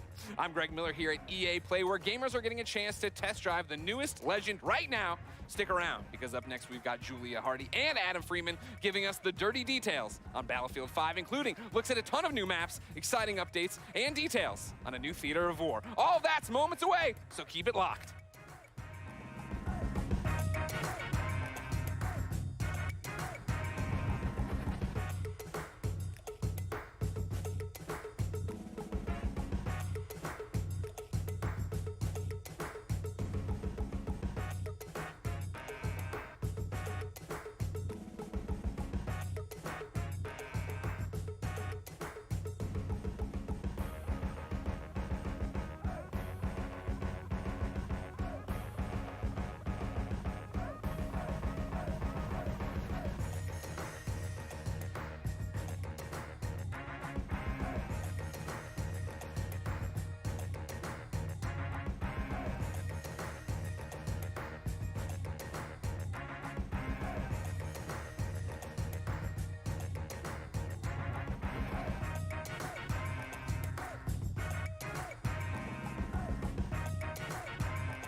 Welcome to the Battlefield 5 show, live from EA Play in Hollywood. Let's hear it. I'm Julia Hardy, and today we've got a ton of new info on some of the great updates coming to Battlefield 5 in 2019. But don't just take my word for it. My co-host, he reads all of your tweets, and I do actually mean all of them. It's a little bit creepy and weird. Battlefield Community Manager Adam Freeman. What have you got for us, Freeman? Oh, thanks, Julia. Now, I may be a member of the Battlefield team, but as you know, I'm a fan. I know you guys are a fan too, and you're going to love what we've got to you today. So, over the next half hour, we're going to be bringing you content that's coming to you over the next few months. We've heard what you want, so today you're getting your first look at a ton of new multiplayer maps. Features we know you've been screaming out for, and the arrival of a new theatre of war that's coming to Battlefield 5 this fall. So, when Chapter 4 Define the Odds drops, it's bringing so much cool stuff. So let's get to it. Over to you, Julia. Thanks, Adam. That's right. Let's wait no longer and tear the plastic off our first new map, Marita. Let's check it out. The Battle of Greece continues. On the Marita map, Allied forces are making a last stand to halt the Axis armies sweeping through the region.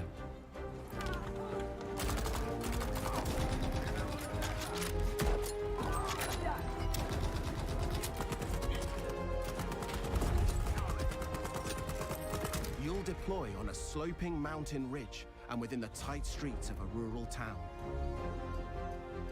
The Allies control the town, but Axis troops are already on its fringes.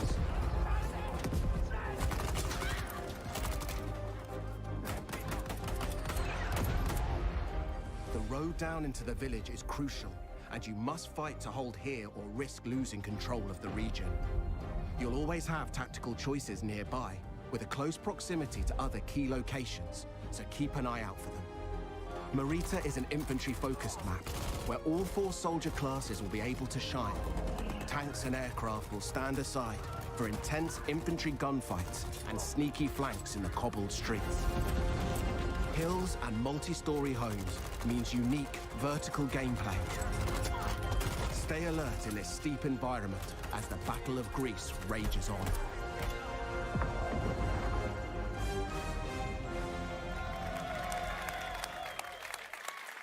To help give us even more details on Marita, please welcome Ryan MacArthur from DICE. Yeah. So thanks for coming out, Ryan. So obviously, Marita looks amazing. What was the map's inspiration? Well, I think the team in LA that put this together, and they built the Mercury map that everyone saw earlier this month. And so they really wanted to continue that story of the Battle of Greece, which is a bit of an unknown story, new to me as well, as you learn about this stuff. So it's really cool. It's sort of set on the Albanian-Greece border, sort of in the mountains there, where the Axis power sort of started to push into Greece during the war. And it's sort of set above the clouds in this nice little quiet, well, I guess what used to be quiet village. Before, Not anymore. Before these guys all show up. And it's quite a different experience than Mercury. And it's sort of a totally different style of gameplay that you would have seen in the game before. So what kind of gameplay are we talking about? What's happening? Well, so this is going to be a heavily infantry-focused map. So as Mr. Battlefield likes to put it, this is total creative chaos. So you're just going to see some absolute... Creative chaos, yeah. So what we get there is just head-on just collisions in the middle of this map. And it's sort of what we've tried to do with all the new maps that we've created, spending a lot of time to figure out how do we make each one of them different. So when players go in and play one of these new maps, it sort of has a different feel than the ones they've played before to sort of create that different experience for them. So this one has, I guess for lack of a better way to put it, is sort of a banana shape to it. And that banana shape... Do you like that fruit? Well, I think fruit's important when you're doing game design, I think. Obviously. And so the shape gives you sort of a variety of different play styles and sort of creates this sort of narrow channels for people to just run head on into each other, which really creates that chaos that is Battlefield. But That's what we want, though. That's what we want, that kind of chaos. But most importantly, we need to know, like, we could talk all day, but when can we get our hands on it? That's what we want to know, right? Yeah, and I think the great thing for this is coming in July as part of Chapter 4, so stay tuned. And I think some people are going to get to play it while they're here today. Ooh, lucky you. All right, Freeman, who's we've stuck up there for no other reason than, well, my own entertainment, has more on Chapter 4 for you. Over to you, Freeman.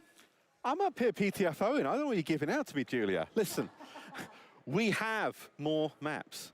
So let's deliver a brand new one to you. This is Al Sundan. It's coming in Chapter 4. The fight moves to the North African desert in a vast new map for Battlefield 5, Al Sundan. Prepare to engage alongside a lush desert coast and contrasting harsh environments. Axis forces have militarized the area with camps, a radar tower, and an airbase. You must fight over possession of these critical points. In Al Sundan, we've taken the vista used in a single-player war story, Under No Flag, and doubled down on air and land vehicle combat. With this, the location has been optimized for all-out multiplayer action. On this open map, it's up to you to shape the fight. With large distances, vehicle-based team play, and battles across ranges, you'll always have plenty of choices. Make good use of this sandbox to secure the win. Utilize vehicles, mounted guns, planes, and transports. Capture the strategic airfield to dominate the sky or engage in fast-paced infantry battles in tight interior areas. Al Sundan is classic Battlefield. We can't wait to let you play it.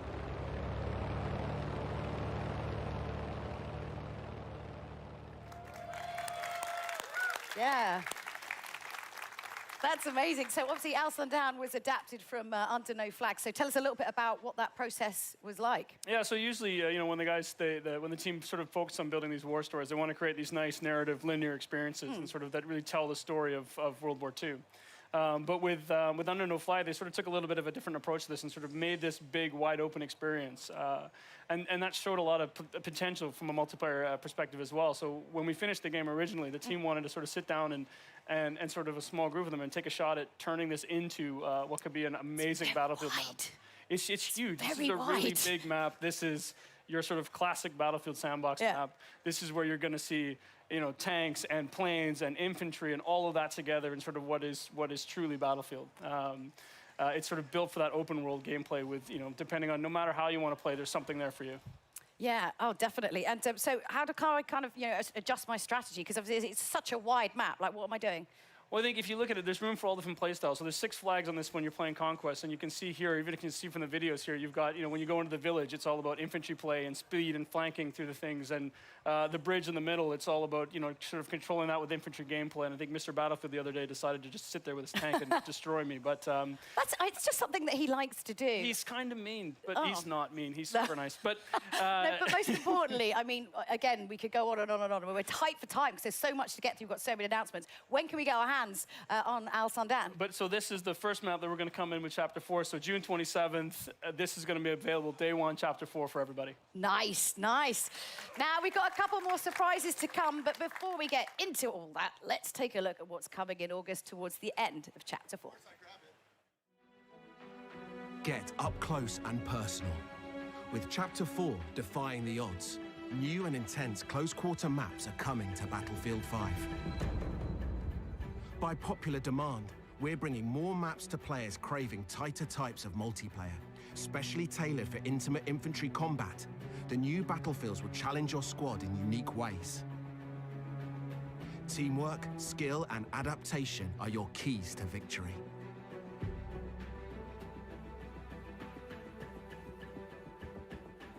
Fight through an explosives production facility in Lofoten Islands and unseat the Axis occupation in Provence. Prepare to assemble your team and rise above your enemies. And prepare to learn more about these new battlefields later in the year.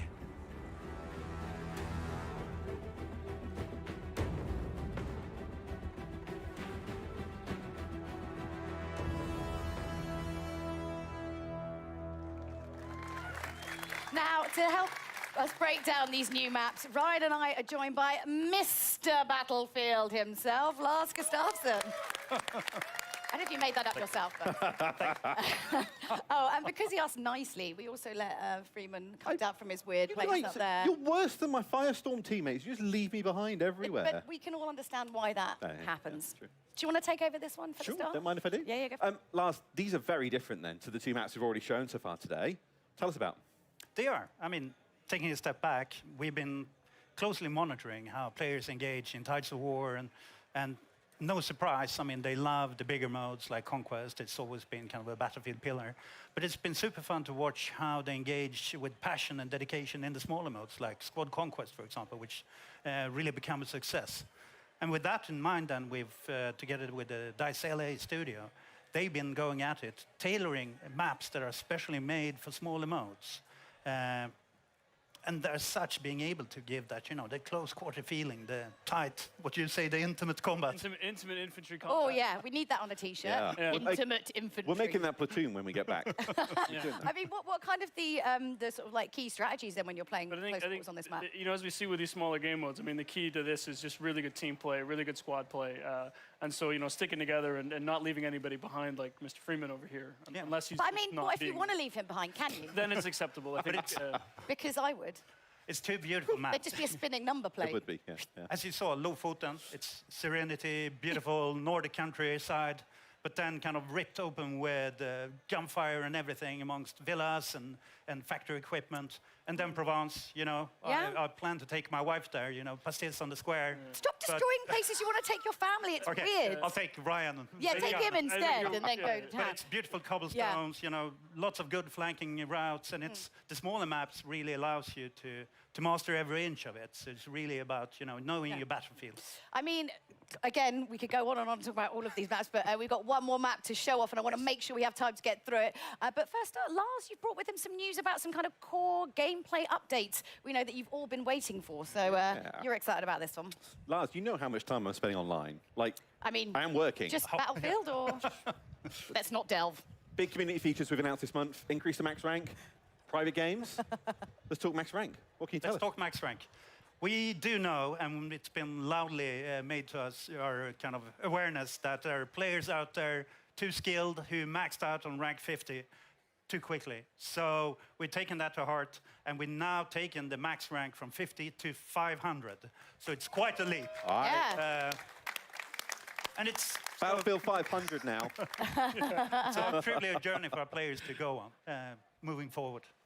And it's a grind train, but what are people getting if they're on it? Yeah, what are we getting? We're all in it, you know, we want the goodies. So to start with, already from rank 51, you will be granted company coins for every rank up. But then at every, do we call them milestone ranks, you know, every 50th rank, you will get one shiny new rank icon to show off your skills, and also a beautiful set of dog tags. So lots of ways of showing off your mastery on your journey towards, you know, that the world domination. It's already happening. August is the time. So Brilliant. it's almost here. Almost here. So world domination for Lars by August. Yeah, sorry, I wondered if we were talking about world domination or when that was happening, but all right. Private games, then. The other massive thing that we know players want. What we got? Yes. I mean, another one that's our lovely community have been vocal about. And previously, for those of you who've been with Battlefield, it was called RSP, the rented server program. But now we're shifting over to private games. And what it means, the beautiful thing with it is, the baseline package that comes out is free for everyone that plays Battlefield 5. So a beautiful package. It's there to let you set up your servers and kind of create your experiences, whether you want to capture or, you know, play with your friends. And Freeman, you can play with us, for sure. Thanks. You can sit with them. And obviously, you know, you love getting all that community feedback, so hit him up, mrbattlefield@aol.com, and let him know. Well, just saying, yeah. That is the thing, though. Like, we're not finished when we're done, right? No, exactly. It's coming in, let's see. September, yeah. And at that time, I mean, we want you to dive on it, set up your servers, play it, and give us feedback. Since this is kind of just the beginning of the journey with the private games, we want to hear what did we do right and where should we shape up and take it an extra notch. So be with us and be candid. Okay, well, Lars, don't tell Ryan, but you know you're my favorite for this. Thank you very much for it. Do I still get to We've got more, though, Julia. We've got more. You're almost. Well, it's just going to get a bit weird and fighty up here in a minute.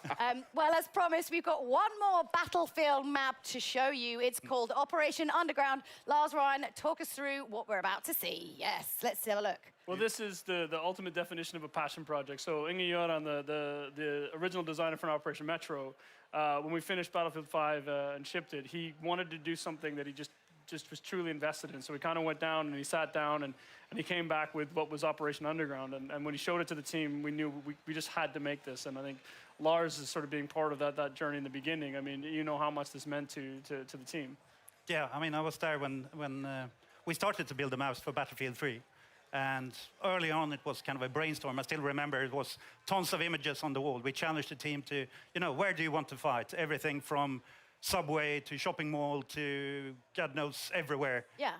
And then the team started, or someone smart, not me, apparently, said, do I only get to pick one? Yeah. So they started to pick a number of them, and I think Inge then chose 3 of them, which was the park, the subway, and kind of the bank area in the city. Like a kind of scene tapas. I mean, you don't want one meal, you want 3 lots of meals all in More one is meal. always better, yeah. Right? Yeah. So you can see, when you see kind of it spinning in behind us here, you can see the true inspiration, but what Inge Göran and the talented crew with him has done is to kind of take at heart the feedback from the original Metro and started to provide especially a lot of flanking routes.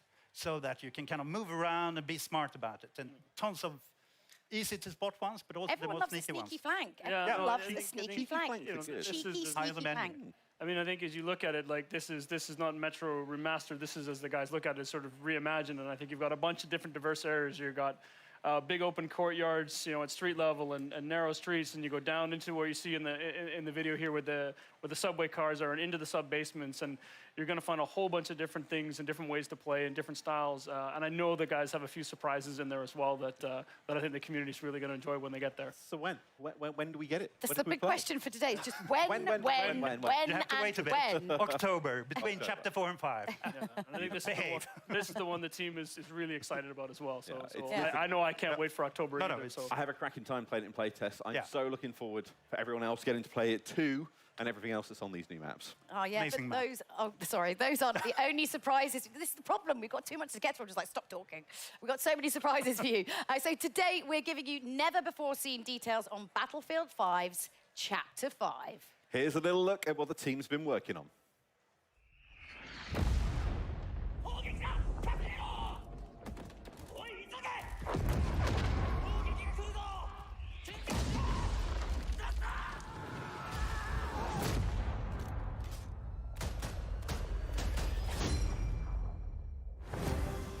A timeless theatre of war, a new vision. Prepare to deploy to the Pacific. The team at DICE are hard at work creating an iconic World War II experience, releasing this fall with Chapter 5 of Battlefield 5. As the US and Japan enter the fight, you'll clash across several battlefields, including a modern take on an absolute classic, Iwo Jima.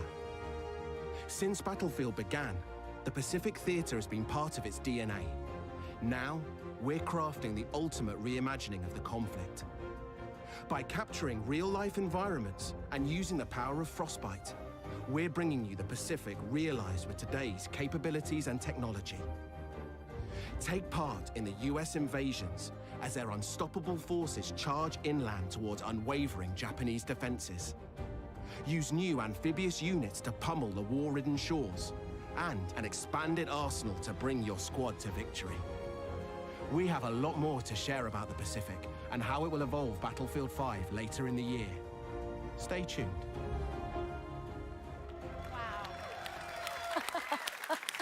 Okay, most importantly, you went on like a bunch of research trips. Like, let's find out more about that. Oh, let's set the net one in Tahiti. Yeah. No, sorry. It's hard work. I know it's amazing how many people are willing to make that extra effort to go to Hawaii in January in Stockholm. So it's quite impressive. We really appreciate the team putting in that work. Oh yeah, taking one for the team. But obviously, definitely. I mean, that's the big new addition to Battlefield 5. So going back, new theater of war in the Pacific. I mean, this is a homecoming for Lars. I mean, not Iwo Jima itself, but the development of it. I remember my childhood. Where the beard come from. Yeah, 1,000 yards, yeah. No, but jokes aside, it's, having been with Battlefield all through the journey, it's really where it all started. Battlefield 1942, the Pacific Theatre, and already when we started to talk about this game, the journey through the Second World War, everyone came up and kind of, when do we go to the Pacific? So this is the time. It feels like a homecoming. 1942, Battlefield 1943. We've been there before, but this is in a new way. And I think the great thing, I mean, we hear a lot from the community, and I know, we have these discussions. You've got, where are my U.S. forces? Where's my Japanese army? And, getting to sit here in L.A. today and tell everybody that it's coming, Chapter 5, you're going to get those things. You're going to see some familiar places like Iwo Jima. We've got 2 other maps coming with that, so 3 maps coming with the initial package of the Pacific in Chapter 5. Some ones I think people are going to be really happy with what they're going to see. And I just say in some of that, as you can hear from the ping in the trailer, some iconic weapons and things as well. My grand, it's coming, right? Yes. We're living for the ping, so I mean, we wouldn't go to Iwo Jima without kind of the weaponry and the hardware. So bringing tons of iconic weapons, gadgets, and also, after all, it's Battlefield. So, of course, there will be a new set of vehicles.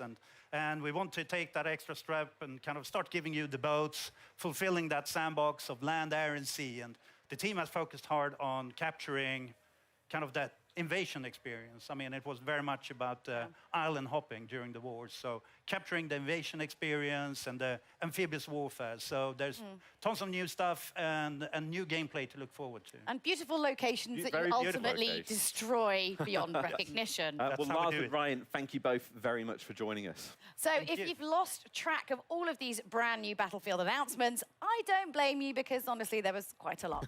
So do you want to give us a little bit of a recap there, Freeman? I'll leave that on your capable shoulders. Okay, I'm back up the balcony if I... Yeah, go on, get up there. Right, okay. Okay, we've got a load more multiplayer maps then coming in 2019. That starts with Al Sundan on June 27th, followed by Marita in July. We're bringing a brand new Theatre of War to Battlefield 5, the Pacific. That's releasing this fall. We're also bringing features we've heard the community ask for, an increase in max rank from 50 to 500, and private games. Also, one final announcement. Starting today, you can play Battlefield 5 in the EA and Origin Access Vault, and through EA Access on PlayStation 4 when it launches next month.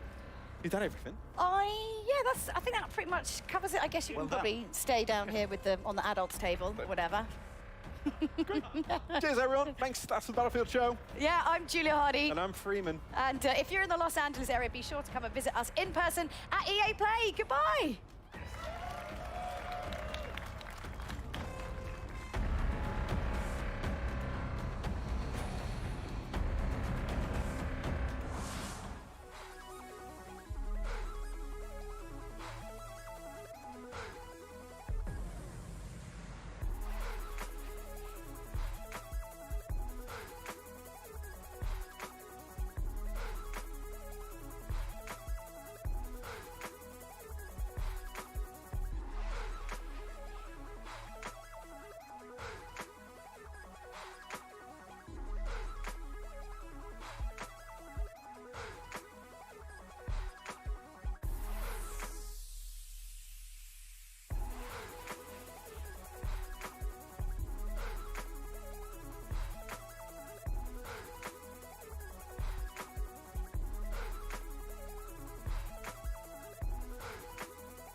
So many new maps, updates, and a new theater of war. I guess that's also they're going on vacation with everybody. That's what they're doing. That's what I call a Battlefield show, everybody. For those of you just tuning in, I'm Greg Miller. Apparently people don't like me on Twitter, and I'm coming to you live from EA Play, where fans are getting hands-on with some amazing new content. If you're in LA and you're not at EA Play, what are you doing?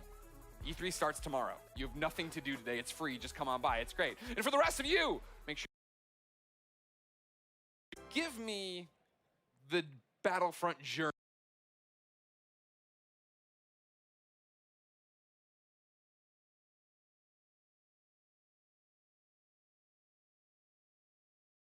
The new planet that we'll be going into Clone Wars. And we delivered Gnosis, where the Clone Wars. Sure. We delivered a bunch of new prequel heroes and villains that our players really enjoyed.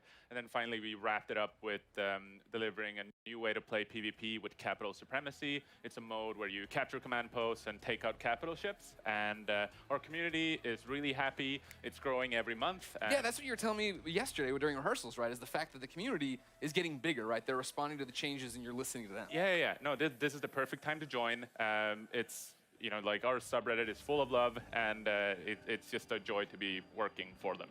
So you've already announced some new stuff this week. What is it? Yeah, so yesterday we announced to the core community that we'll be delivering for this month. Capital Supremacy is coming to the planet of Naboo, the city of Theed, so urban combat is finally getting to be experienced in that mode, and we're also introducing 2 new reinforcements, the Separatist Droideka, which we've been teasing for a long while, so happy to finally have that one coming. And to combat that, for the Republic, we're introducing a new vehicle, the TX-130 tank, to finally bring the fight to the Separatist Alliance. Bring balance, right? Bring balance, for sure. You also announced some new skins. What are those? Yeah, so new appearances are coming. A couple of new clone battalions, and headlined by the General Skywalker appearance for Anakin. the famous outfit that he wore during the early days of the Clone Wars in the TV show. And that's my thing, Dennis. You talk about last EA Play starting to bring in more Clone Wars stuff. Right now, that you're a year later, Still here. more Clone Wars. Why do you think people have such an attachment to Clone Wars? Part of it is nostalgia, like we all grew up watching it, but I think it's also because how the TV show really just enhanced and continued to explore more lore and let the personalities of the prequel heroes and characters really shine. Okay. What to you is the future of Star Wars Battlefront 2? So we also announced that the next planet that we're going to, it's another Clone Wars planet. It's the alien planet of Felucia. And so we're bringing that to life in the Frostbite engine. It's going to look pretty fantastic. And we also, that planet will be supportive of capital supremacy and new ways to play the game, in particular if you want the epic Star Wars battles of Battlefront, but more tailored towards a PvE experience. So. And then again, this nostalgia, it's nice. Clone Wars, great, we grew up on it. What about the new hotness? Are you bringing any of the new trilogy stuff? Are we going anywhere? What's happening? Tell me, just spoil it right here, EA Play 2019. So we consider Battlefront to be the greatest hits of Star Wars, where you get to play the most iconic heroes and villains and characters from all the Star Wars films. And we'll be back in August to talk more about the rest of the year. No, this is EA Play right now. If he doesn't want to talk about right now, I can punch in Zoom or something, all right? Thank you, Dennis. Thank you. Now it's time to talk about competition of a different kind, ladies and gentlemen. Are you enjoying EA Play, everyone here? Well, it wouldn't be EA Play if we didn't get into a few different things. Alex Golden Boy Mendez is going to be hitting the football pitch with FIFA 20, and we'll be digging into that reveal trailer that dropped this morning with some very special guests that will tell you more about the newest way to play FIFA, Volta Football.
What's going on, FIFA fans? I'm Golden Boy coming to you live from the Volta pitch here at EA Play. Now, I had a blast actually hosting a FIFA Ultimate Team Champions Cup a few weeks back, but that was FIFA 19.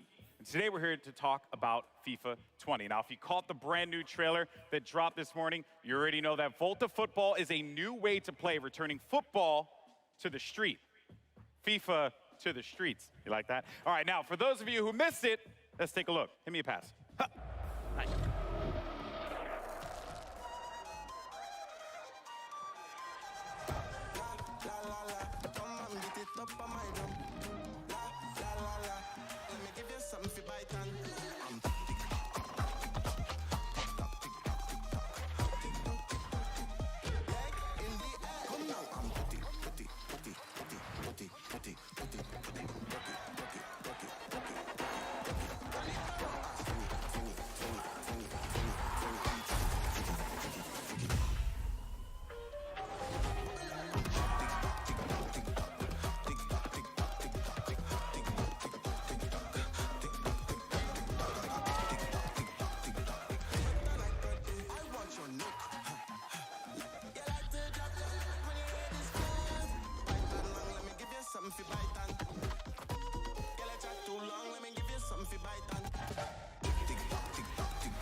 Now, in a bit, I'm going to be chatting with Sam Rivera, the lead producer at FIFA 20, about some of the new gameplay features that are going to be coming to FIFA 20. But first, we go across the pond. Last week, singer-songwriter and Fulham footballer Chelsea Grimes caught up with some special guests to give us the details on Volta football and the culture that inspired it. Check it out.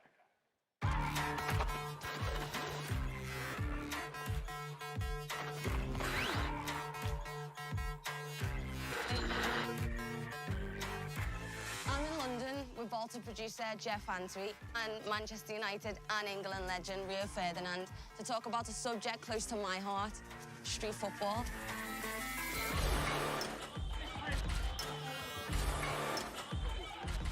Okay, so Rio, we're here in London, your hometown. Cage football, street football. What was your memories and experiences growing up? Did you play a lot of it? Like, this was where I grew up. This is exactly what I've done day in, day out. In there, the ball never goes out of play. Physically, it's demanding. You're forced to almost have a personality and show a personality in there. Do you know what I mean?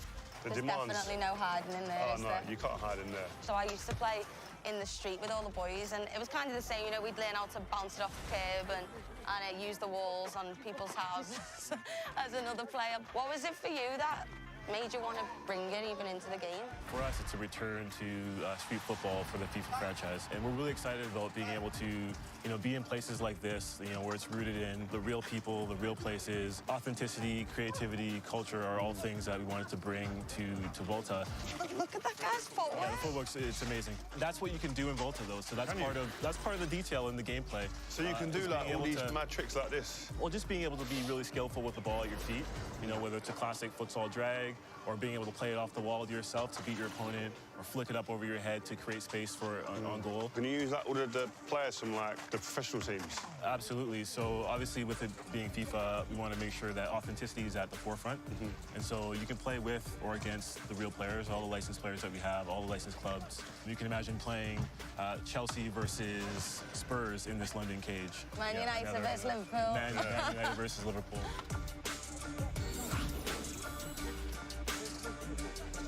The physical and technical is mad. I've played on loads of different places. Where is there to play on the game? So obviously with Volta, it's the world's game, and there's so many locations that you can play with, from a rooftop in Tokyo to a London cage like this, or even an underpass in Amsterdam. So, we want to make sure that what we're building is, real to the space, real to the people. Where's the craziest place you play football? I was actually in a camp in LA, and I played a bit of soccer there, I've never played it there before. The pitches are a lot nicer than when I grew up playing in Liverpool. What about you, Rio? Maybe in a favela in Brazil. I went to the World Cup in Brazil. My first one I did as a pundit. I managed to go into the favelas and have a little look. It was crazy, man. And amongst that was just like a pitch in the middle of it, in a cage. A bit like here, but it's just different setting. Right. What type of football were you playing? We played whoever was there. So you just play with the numbers you've got. If there was 3v3, fine. If it was 5-a-side, not a problem. Yeah. So what's great is that's Volta. Being able to play 3v3, 4v4, 5v5, playing with goalkeepers, playing without goalkeepers, playing in a cage like this, or playing futsal, with more authentic rules. I think Volta does a really good job of representing the diversity of the game, not only the people, but also in the game style. You can treat the wall like your teammate, passing to yourself, or you can be really skillful with the ball, like these guys are being.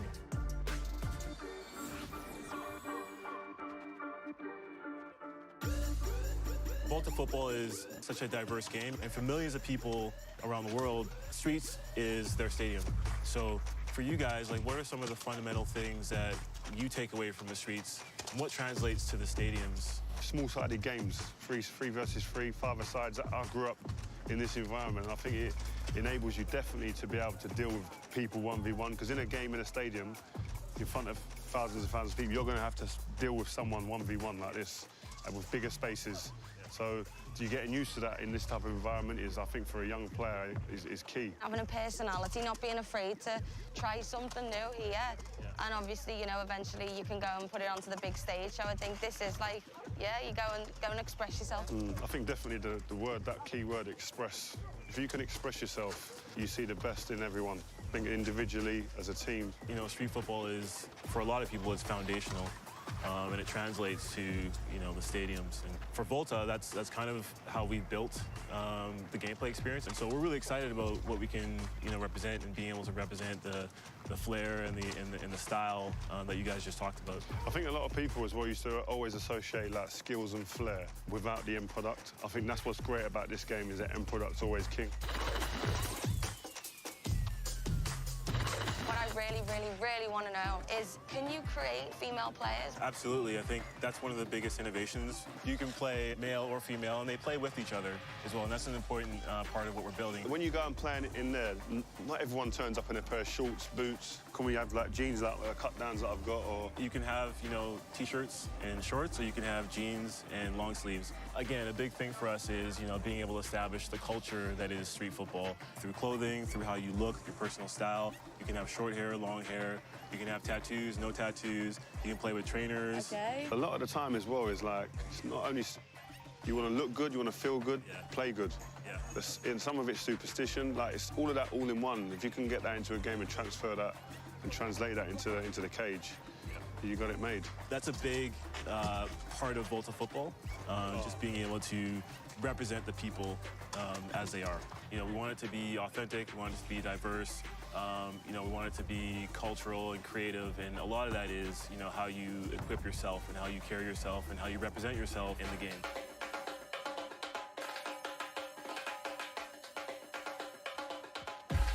Jeff, thank you so much. Rio, it's been a pleasure. I can't wait to play Volta, so I'll see you in the cage. Well, there you have it. Volta football, pretty cool stuff there. Now, I can't wait to get my hands on it later this summer, but to talk to us about the exciting new gameplay updates and innovations that are going to be coming to FIFA 20, we have FIFA lead gameplay producer Sam Rivera here standing by. Sam, welcome. Thanks, Alex. It's great to be here. Give it up. Give it up for Sam. Thank you. Thank you. Yeah. All right. All right. Pleasure to have you here, my friend. Now, here's the deal. I knew this coming into this. When they asked me to do this gig, I was like, listen, this is going to be a tricky one, right? Because FIFA has a very passionate community. I know this. I experienced this firsthand when I hosted that FUT Champions Cup.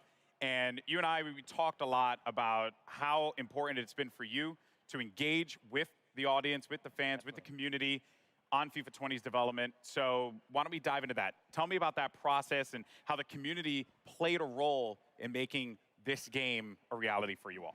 Absolutely. Community feedback is a big deal for us. The combination of community feedback and football itself is what inspires us every year to keep innovating and to create the most authentic and fun experience we can. And we know we have a big community, so this year we actually talked to over 3,000 players, from pro players to new players, casual players, hardcore players. And because we know this is a two-way conversation, we released an important pitch notes article at the end of May, where we explain a little bit more about how we approach community feedback. So we listen to things like shooting inconsistencies or AI defending, and this feedback, together with our drive to create a more authentic football experience, led us to develop a new feature set that comes together as football intelligence. Okay, all right, so catchphrases are all well and good, right? But let's dive into this, right? Because I want to be able to dive deeper into what all this means for the player. What does football intelligence mean for the folks that are going to be playing in a few months? Sure, football intelligence is a combination of features that improve the three main components of the match: on the ball, off the ball, and the ball itself. And this year we're innovating in those three areas. On the ball, we're enhancing the one-on-one moments by giving you new attacking and defending tools. Off the ball, with a re-architected game flow, we're giving players more time and space on the ball. And for the ball itself, we have a brand new ball physics system that elevates the authenticity on every touch. Okay, so you mentioned off the ball first. That's something that, I'm assuming you're talking about computer control players there. And this is a big topic within the community. I know. How those players interact with you when you're playing the game. So, yeah, I mean, what is off the ball? What does that mean for us? Yes, so off the ball, if there's something that is really going to change how the game plays, is the re-architected game flow. This new game flow was designed to give more time and space to the dribbler and create more one-on-ones. A one-on-one is one of the most interesting parts of football to watch or to play if you actually play the sport. And in FIFA, it's going to be the time where user skill is going to make a difference.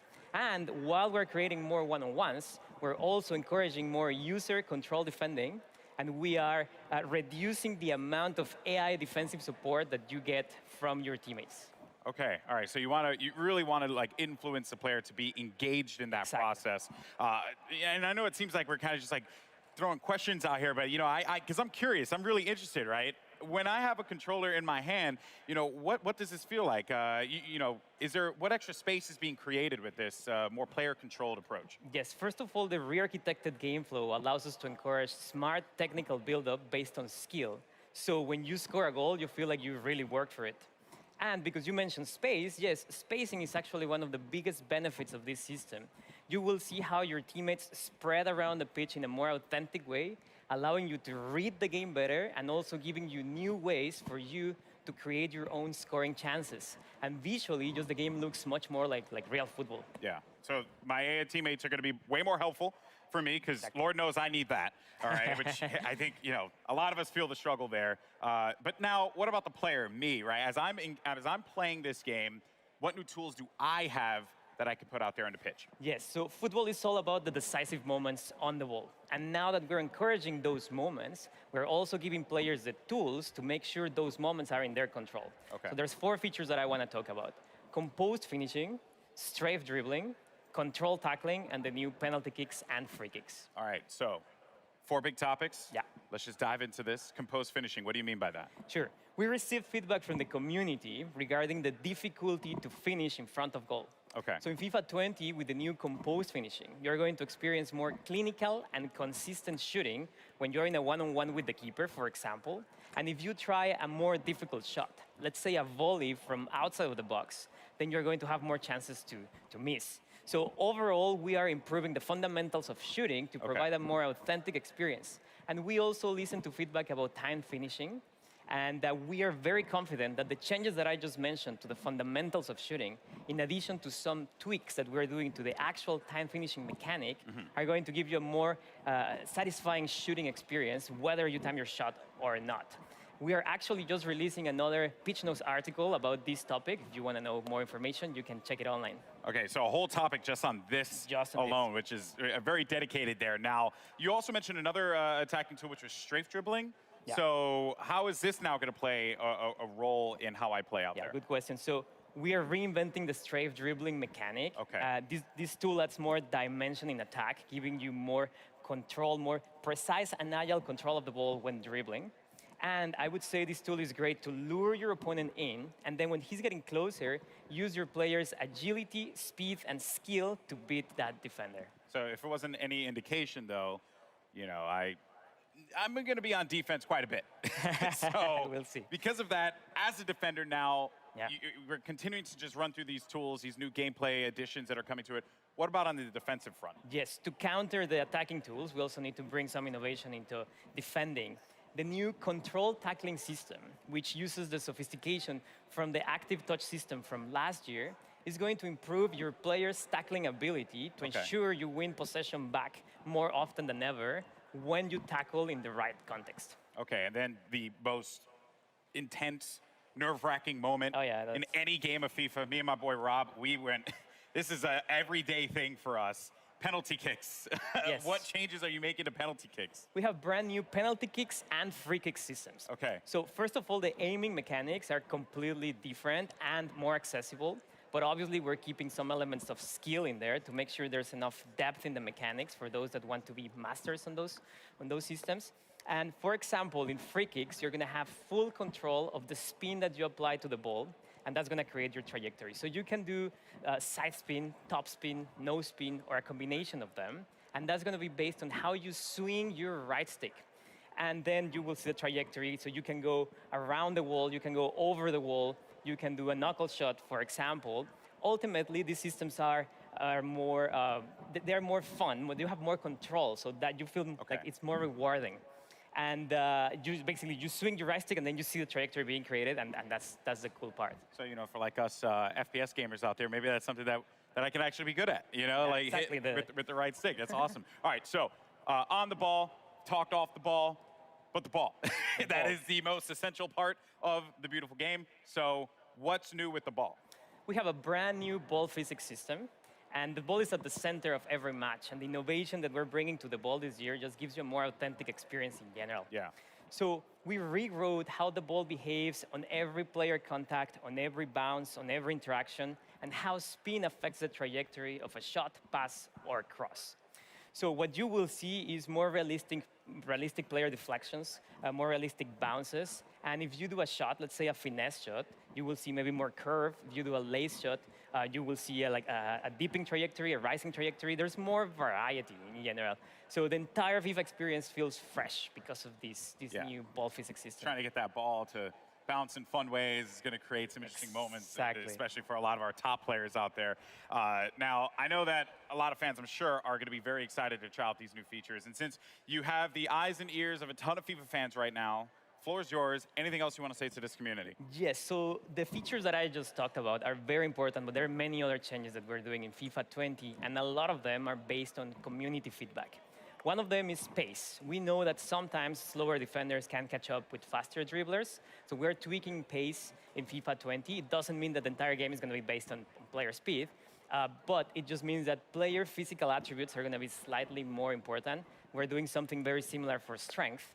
And finally, for those players that have mastered the skill moves, we're obviously tuning some of them. Let's say La Croqueta, we're adding new ones. Or if you like to chain multiple skill moves in a row, then you will get a more realistic outcome. We're working on those. So you're telling me that Tex can't bust out 3 elasticals at the same time? We'll see, but you will see new behaviors there. Tex will still find a way.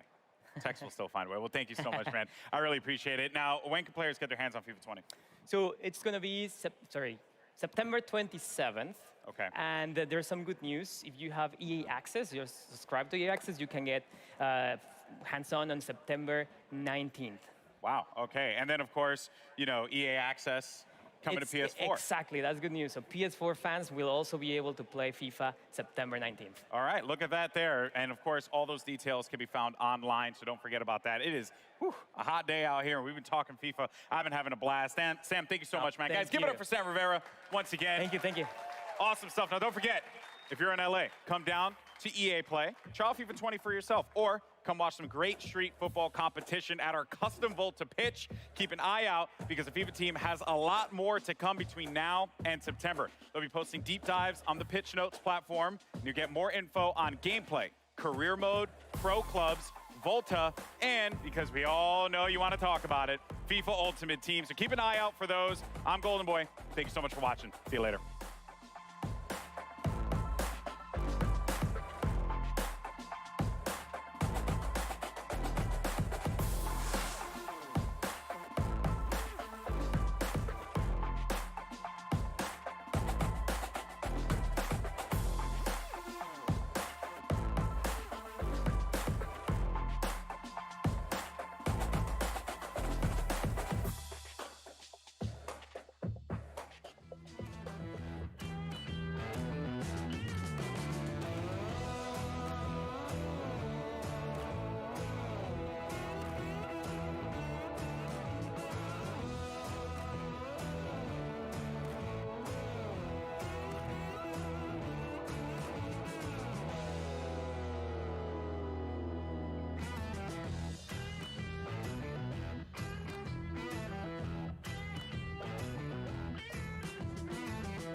You just saw all the news on FIFA 20, and in a moment, Golden Boy will be talking with Daily Show host and superfan Trevor Noah about the exciting things we just saw. Do you think it's weird that Golden Boy gets to talk to Trevor Noah and not me?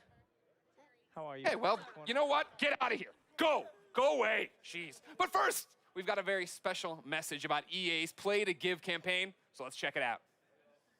Hey everyone, if you're watching this video, chances are you've likely seen or even personally experienced harassment when playing online games. In fact, 57% of players say they've been bullied or threatened online. We need to change that. Absolutely. Games are for everyone, and the good news is we can all do something about it. EA is donating $1 million to 3 amazing nonprofits who are all about bullying prevention and inclusion in games. Ditch the label, Pacer, and the United Nations He for She. You can also help. Go to the link below, ea.com/playtogive to learn more about these charities. On their websites, they have advice on what you can do if you're being bullied or how you can help others who are. You can also donate. Any amount you can contribute really makes a difference to these nonprofits. With the help of Play to Give donations last year, these charities achieved some pretty cool things. He for She was able to expand its message of gender inclusivity in gaming to people around the world. Ditch the Label was able to help an additional 10,000 kids who are suffering from abuse. And Pacer reached 1.4 million people with information on how to combat bullying. Thanks so much, everyone. When we work together, we can make games a space where everyone feels safe and included. Enjoy the rest of EA Play.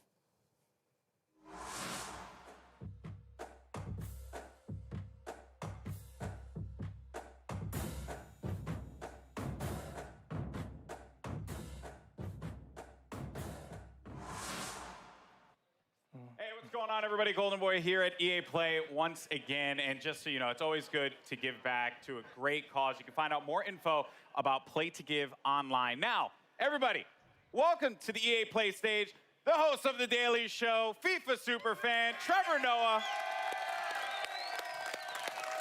Thank you for having me. Thank you so much for coming out, man. Are you kidding? And, you know, when they told me about this, so Greg obviously very salty he didn't get to do this interview. Haha.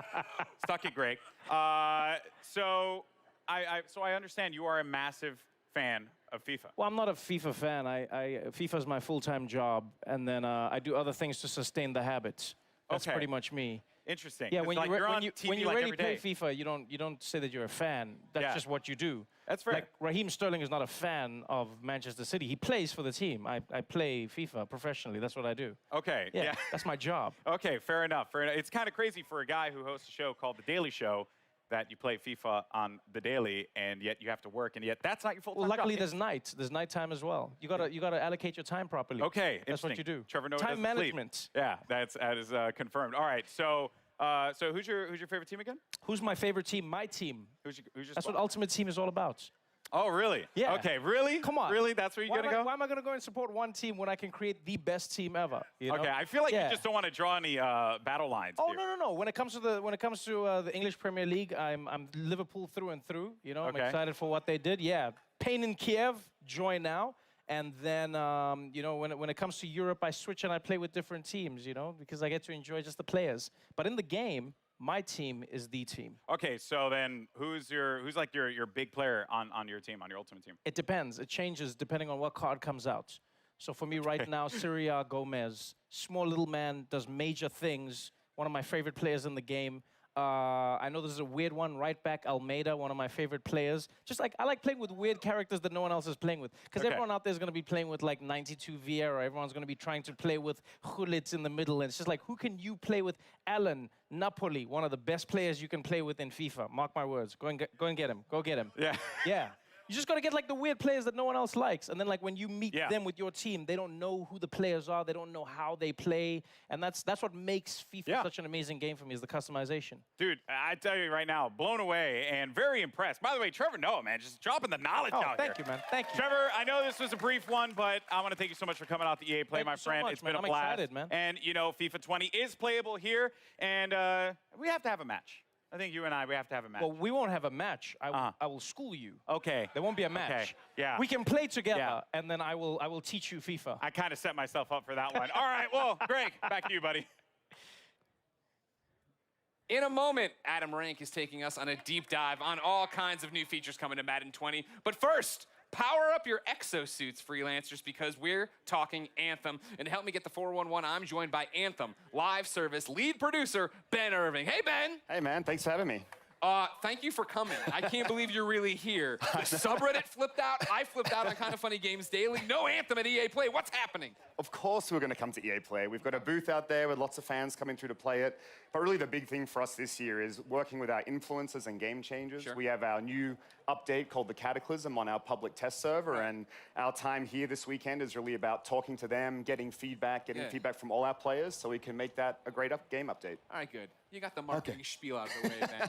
Talk to me. It's been a interesting 4 months for Anthem. It's been an interesting 4 months. What have you guys learned? What are you pivoting? What's happening? Yeah, look, it's been a wild ride. You know, we've learned a lot of lessons over the last 4 months. I think one of the most important ones was just around listening to player feedback better. Sure. And so we spent some time really trying to get this PTS game update out, making sure instead of us saying to players, hey, this is what we think's really exciting, just give them the game update and say, you come and tell us, what are the things that you do like and the things that you don't like? Well, and really trying to pivot more into that so that we can learn more from what the players want. That's what I found so fascinating when we were talking earlier, right? Is the fact that the public test server is there for people to get in, and you guys don't want to be like telling people what's cool. You want to start building this game with them. Yeah, because you know, it doesn't matter what we think. It only matters what the players think. They're the ones playing the game, so if they love it, great. And if they don't, they'll tell us the feedback, and we'll do our best to address it. So everybody can get into the public test server right now? Yeah, it's available on PC right now.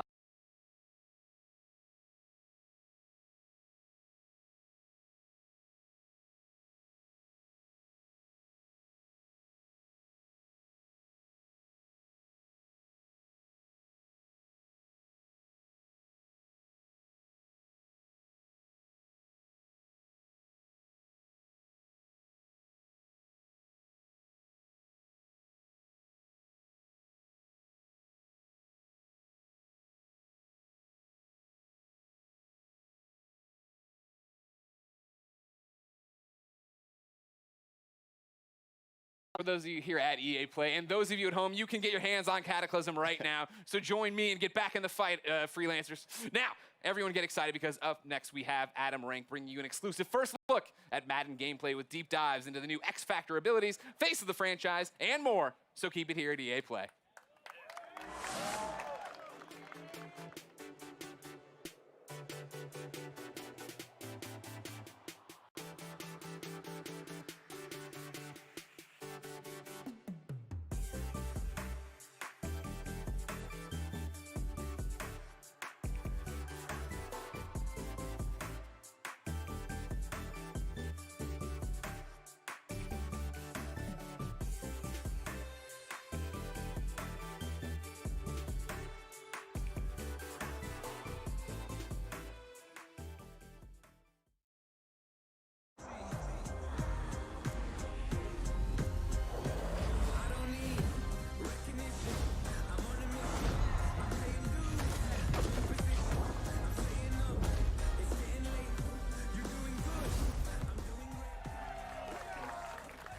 What is up, Madden fans? I am your host, Adam Rank.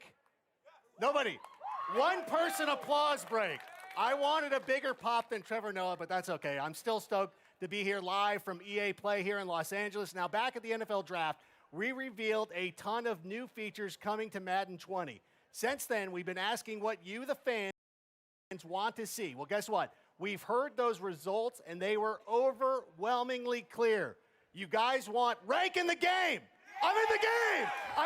Nope, I'm not in the game. I'm sorry. No, we got gameplay. We are going to give you actual gameplay. That's coming up in just a moment. We'll be bringing you your first look in Madden gameplay, the ones that you've been asking for. But right now up front, we're going to do a quick recap of 5 awesome new features coming to Madden 20 and show you even more details. Let's open things up with Face of the Franchise, the brand new career campaign that allows you to create you can pop for that. Yeah, that's cool. It's a cool feature. You will be able to create a superstar quarterback, select one of 10 D1 schools, and compete in the college football playoffs. And speaking of superstar quarterbacks, we sat down with NFL MVP and Madden 20 cover athlete Patrick Mahomes to hear more about his superstar journey. I've always loved competing. And to me, there's no added pressure. There's no added expectations. That's stuff that I've put on myself since I was a little kid. I feel like I'm just that same guy that's been putting in the time and the work my whole entire life. Now it's about pushing myself every single day to get better. It's about passion. I'm going out there having fun. You have to make sure that you're just evolving and never being satisfied with where you're at. Coming into the league, it seems like every single year there's some different guy that's just faster and stronger and bigger. And so you have to find different ways to get better, and those are the guys that find ways to win in the end. Every single year from college to come into the league, and as my career goes on, I just keep getting better and better at the approach from each play and recognize what you have to do to have success. The first time I ever ran out the tunnel in front of that crowd, it was a surreal feeling, and I'll never forget it. My expectation was to win the Super Bowl, and I fell just short of that. You use that stuff as motivation. This is just the beginning. Oh, wow, Patrick Mahomes. Give it up.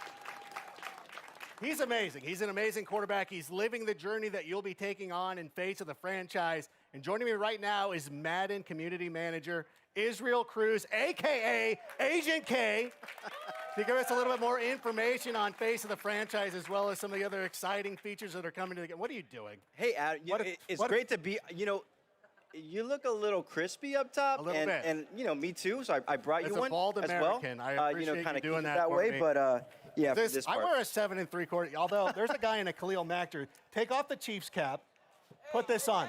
Hey, there you go. Don't There give you away go. those secrets. You got to All protect right. the noggin, man. Yeah. You got to It's protect good to the see you, noggin. though. Hey, it's Thanks good for to see coming you too. Thank you so much. Over the last few weeks, we've been talking about Madden 20 on live streams, and it's been great. Our community has been really engaged, and we've been asking them questions. What do you want to see here at EA Play? Right. And this is the culmination. We took their feedback. We're going to talk a little bit about those things. And regarding face of the franchise, our players wanted to see an NFL draft experience, kind of like what's going on. So Right. you'll see on one of these screens right here, what's really great is you're going into the NFL draft sequence right here. You're in the green room. Your player's a little bit nervous, representing the Texas Longhorns, go Horns, and hasn't finished that cheeseburger right there. So It's still Los Angeles. The Rose Bowl from a couple of years ago, it's still looming large, though.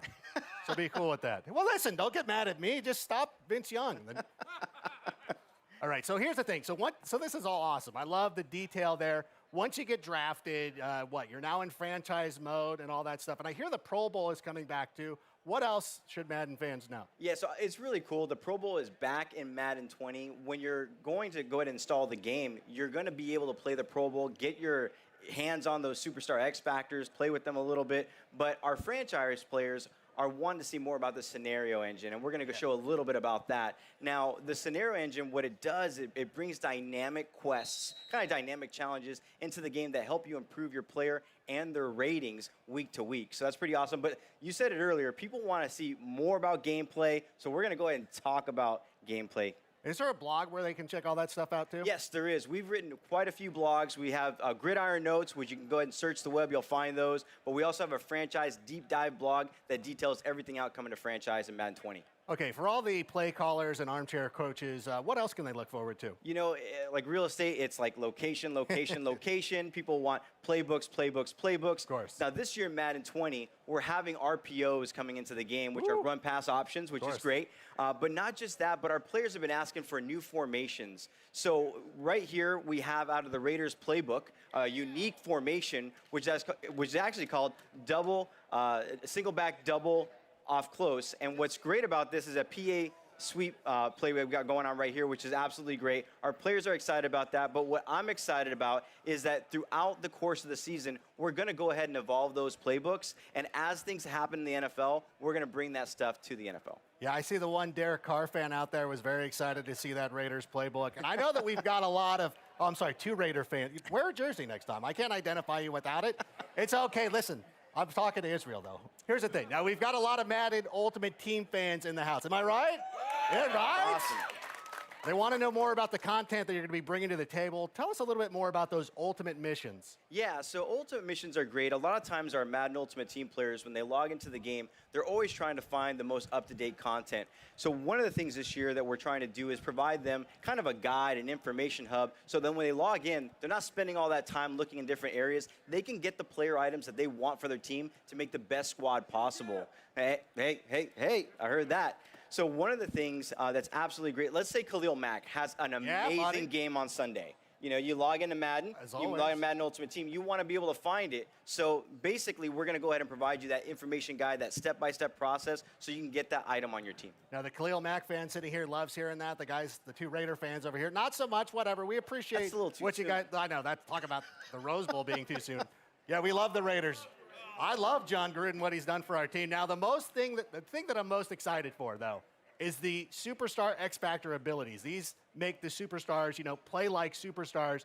And you're going to give us a little bit of a reveal on some of these abilities? Yeah, so our players have been asking us to go ahead and talk about these Superstar X Factors. The first one we're going to reveal is Alvin Kamara, which is great. He has in-zone abilities. He also has superstar abilities, and we're going to go ahead and take a look right here. What's cool about his zone ability is called Satellite. You've heard of Satellite backs, right? I know what it is. Yeah, okay. So, yeah, I mean, these guys But are... explain it for everybody else. Yeah, so at the end of the day, I mean, you know, you guys have seen the tape. Out of the backfield, Kamara's a deep threat as a wide receiver, as a receiver.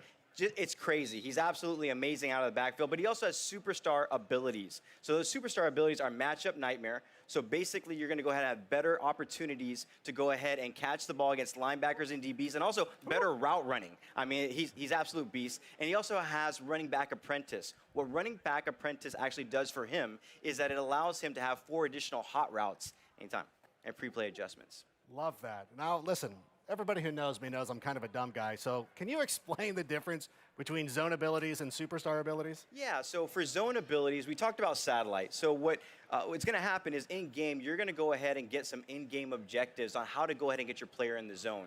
And, you know, Clint's going to talk a little bit here about how you're going to be able to knock them out of the zone. But the thing is that superstar abilities, what that's going to allow you to do is that they're always available, they're always on, and not just that, but it brings like a unique, authentic feel to that specific player. So with Kamara, one of the things that we were actually showing right there is that it's going to allow him to go ahead and do some amazing things out of the backfield. It's just another level of authenticity is what's everything. Totally. I mean, our players have been asking this for a long time. They want the players to feel like NFL superstars when they're on the field, and we want to give that to them. Okay, now to help us get even more down and dirty and some of those details on X Factor abilities, I want everybody right now, this is serious, put your hands together because joining us here on the stage here in just a moment is one of the best wide receivers on the planet from the Pittsburgh Steelers, from the University of Southern California, a hardcore Madden fan. Ladies and gentlemen, all the way in the back, give it up for Juju Smith-Schuster.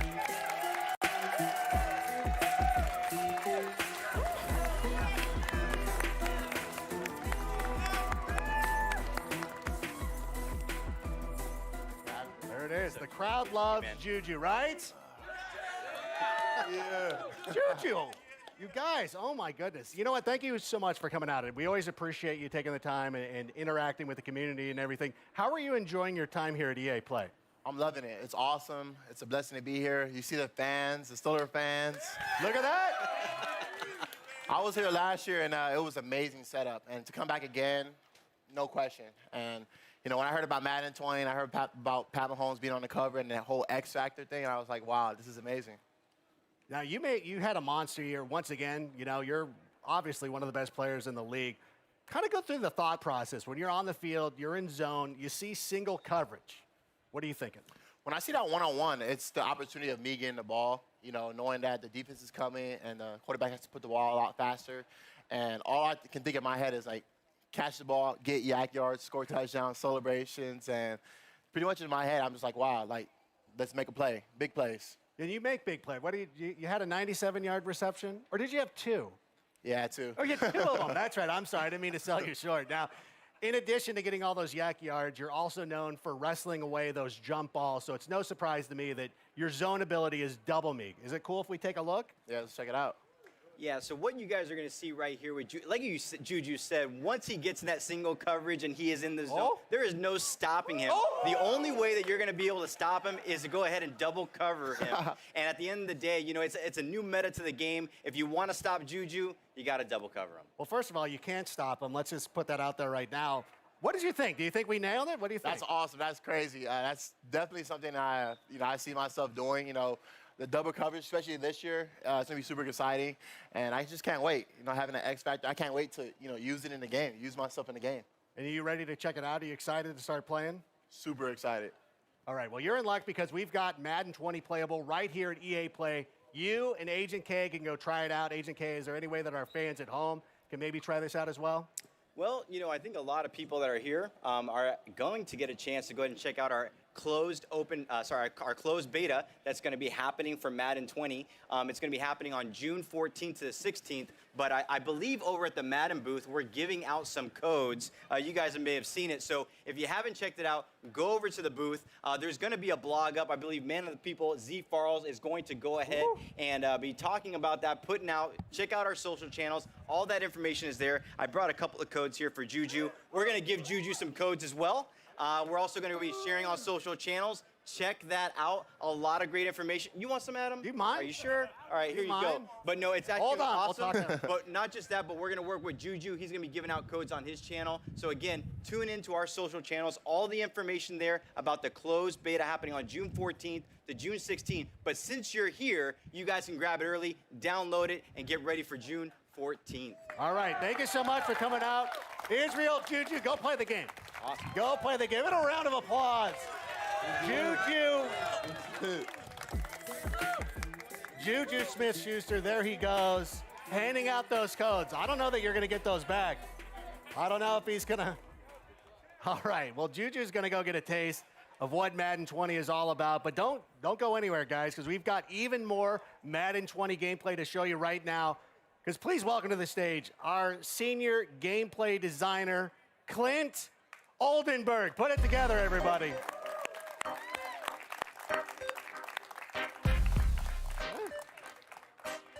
Yeah, man. Keep it going.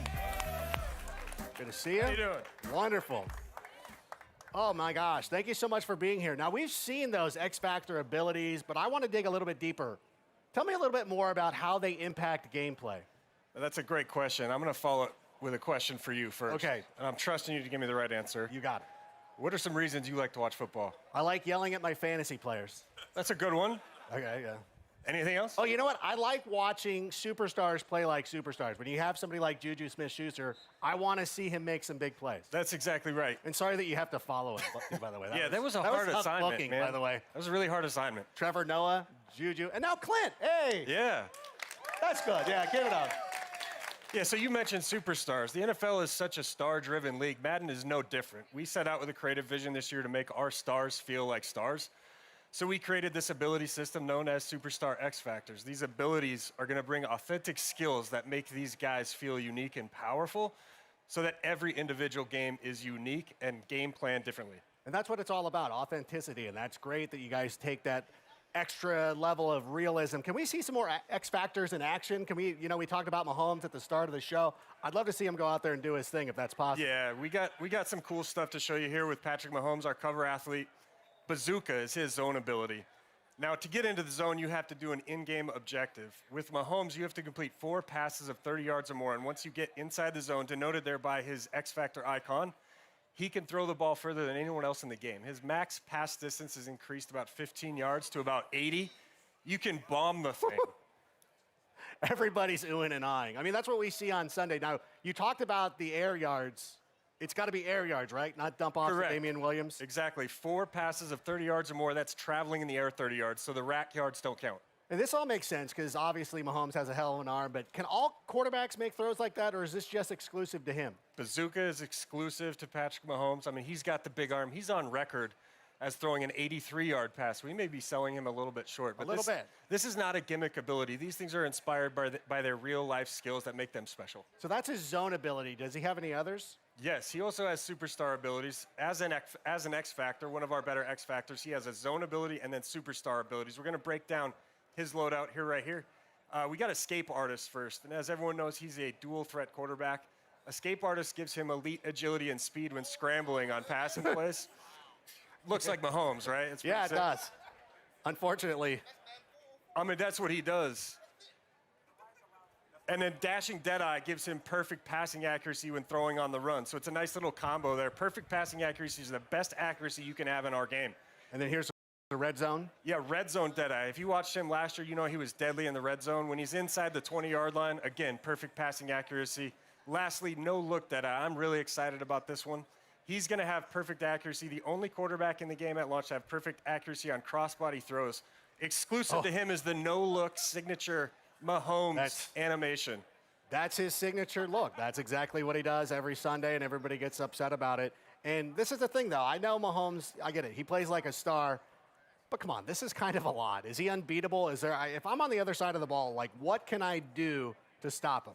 Man, you must play Madden, because that's a question our players are going to want to know. It's frustrating. Yeah, it's a chess match. So just like in the NFL, the way to shut down a high-powered passing game is pass rush. The defense is going to have knockout conditions when these guys are in the zone. You're going to see here Mahomes with his X-Factor icon lit up. He's in the zone. Von Miller's going to sack him. The objective for the Broncos in this game is sack Mahomes, knock him out of the zone. So each team's going to have ways to counter each other. So again, it's authentic football conditions. It's a chess match. It's all that stuff. Exactly. And if you pull that objective off, you knock him out of the zone, then he has to go through his objectives again to get back into the zone. All right, well, that's a little bit reassuring. I'm glad that there's some checks and balances that go along with all that stuff. But we all know, and I know you're an offensive guy, but defense wins championships. We've seen what the offense can do. Let's talk about the defensive side of the ball. Yeah. You know who I want to see? One of the most incredible athletes in the NFL, regardless of position, Aaron Donald. What's he all about? Yeah, man, Aaron You Donald can pop is Aaron Donald. Scary. Yeah, give it up for Aaron Donald. Aaron Donald is scary. So I played offensive line when I played, and I knew I couldn't block him. That's why I'm sitting in this chair. So he's reflected pretty well. He's got his own ability called Fearmonger. Okay. What makes him special is when he gets in the zone, he can actually apply pressure penalties to the quarterback even when he's engaged in a block. Typically, those penalties only occur when you're free rush, unblocked to the quarterback. He does it while he's blocked. We're going to take a look at some of these. He also has superstar abilities. You're going to see these in the video. There was the pressure penalty applied to the quarterback. Right. In addition to that, he has pass rush elite. That's a superstar ability that gives him quicker, faster pass rush shed moves as a pass rusher. And then under pressure, makes those penalties he's applying to the throw power and throw accuracy of the quarterback more punitive. So he's quite a disruptive pass rusher. Because that's one of the things, too. It's not necessarily, especially with somebody who's playing defensive tackle, it's not somebody who's always going out there and getting sacks. It's guys who are going out there and also getting pressure up the middle, pushing offensive linemen into the face of the quarterback. Yeah, it lends itself to more strategy in the game. You got to know who you're playing against. You got to know who you're playing with. Like I said, it's a chess match out there. And then one important note here with all the passing abilities, you said Mahomes seemed really powerful. Putting pressure on the quarterback is going to be the direct counter to a lot of those abilities. And that takes them off their game, and that takes them off of X Factor and everything like that. Absolutely. So it's good to have those guys. One of the cool things, too, that I've noticed when you're watching all the play and all that stuff going on is that you've worked really hard to bring these guys' unique abilities to life and put their personalities out there. And that includes some custom animations. So what are some of the examples of these custom animations we're checking out? These are super cool. We didn't want our superstars to just feel great. We want them to look great, too. The first place is quarterback, cover athlete Patrick Mahomes. We went out and captured these guys' signature passing animations. We have coverage for about 6 to 7 of the most popular quarterbacks in the game. We're going to continue to add to these throughout the year. Aaron Rodgers, quick release. Drew Brees, you know he's always fidgeting if you're a Saints fan. And it extends beyond quarterbacks. Everyone knows Zeke Elliott's feed me, getting the team in the zone.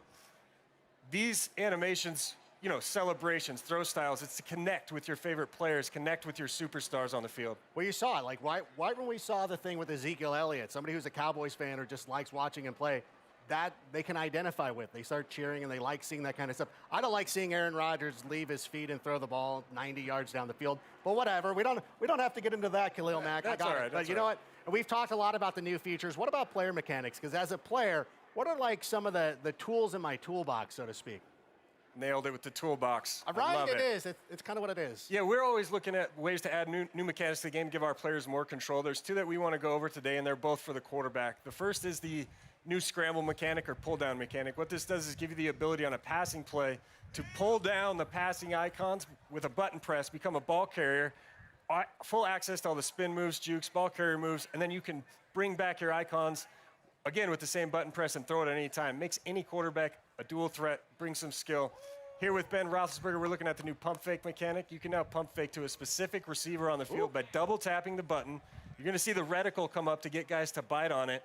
It could dual purpose mechanic, you can also use it to pull down if you feel like you've made a poor decision and you want to cancel the throw, just quickly double tap it, you'll pull it back down. So you can, kind of pump fake it to an outside guy and then check it down to a tight end or something like that? Absolutely. You can even use it on double moves. If you want Juju to run a slant and go, okay, pump fake it on the slant, take him deep. Oh, that's amazing. And it just keeps getting better. And you know this. You played in the NFL not too long ago, but the game has changed so much in the number of years since you've been gone. We've seen a lot of college coaches come in, and they've brought in their offenses, and most recently Cliff Kingsbury down there in Arizona, bringing in his high-powered offense. Kyler Murray, not a prototypical quarterback. He's shorter, but they're going to do a lot of that run-pass option. Are you bringing that into the game? Yes. Super excited to announce that we are delivering RPOs, as they're known. I mean, you can't watch an NFL broadcast without hearing that acronym, RPO. All they talk about. 13, 14 times, right? So this is a concept taking the entire football world by storm. We actually have 3 different types of RPOs in our game. We have alerts, peaks, and reads. I'm going to break those down really quick for our players. The first is an alert. That's a very basic pre-snap read. You're calling a running play, and you're going to look at what the defense is aligned in. If you think you can run the play, you just call the play, you hit nothing, you'll hand it off, and away you go. However, what's cool about those plays is you can branch out of that handoff at any time just by hitting the receiver icon and throw it if he's open. So that's a really cool way to be creative on offense. And then there's 2 other types. The peak, more similar to a read option. You're reading a single defender on defense, looking at his behavior after the snap. If he bites on run, you could pull it out, throw to your receiver, and if he sits back on pass, you just hold the button down, hand it off to the running back, gain yards on the ground. Lastly, the read. This is more like the traditional triple option play. You're going to read 2 to 3 defenders after the snap, look at their behavior, then decide if you want to hand it off to your running back, keep it with your quarterback, or throw it to the receiver. We actually have over 200 RPO plays in our playbooks this year. 220. That's a lot. That is very impressive. And it sounds like you've built in a lot more flexibility. Are there any other formations or plays coming to the game? Oh, yeah. You're going to see, if there's any Eagles fans in here, you're going to see something cool here in a minute. We got new animation technology as part of our RPO story. So we were able to put in a lot of these cool concepts you're seeing in the NFL right now. Philly Special is in the game. Look away, we're going to see that fans. On the gameplay right here. There it is right there. We also have a lot of jet sweep touch pass concepts. You're seeing the Chiefs and the Rams, teams like that, using end arounds. You're going to see a lot of fresh, unique content in the playbooks. And the cool thing is, we're going to be updating the playbooks all season long to make sure that we're staying up to date with the NFL. This is all amazing. Thank you so much, Clint. I cannot wait for this game. And we've dropped a lot of awesome info here about Madden 20 here at EA Play. I just want to say once again, I'm Adam Rank. If you want even more Madden 20 news, you can tune in to the Madden channel right after this. But before we finish up, though, I've got one last treat for you. Player ratings. They're one of the trickiest things to get right in Madden. Well, in addition to being a game designer, Clint uses his background as a former NFL player to help make sure that those ratings are accurate. And our friends over at ESPN have helped to put together a little video to get us the scoop on the best job in the world, the Madden Ratings Adjuster. Let's roll it. This is good. Sounds loud enough to reverberate across the Rockies. They're ready for football in Denver. As the Broncos get set to do battle.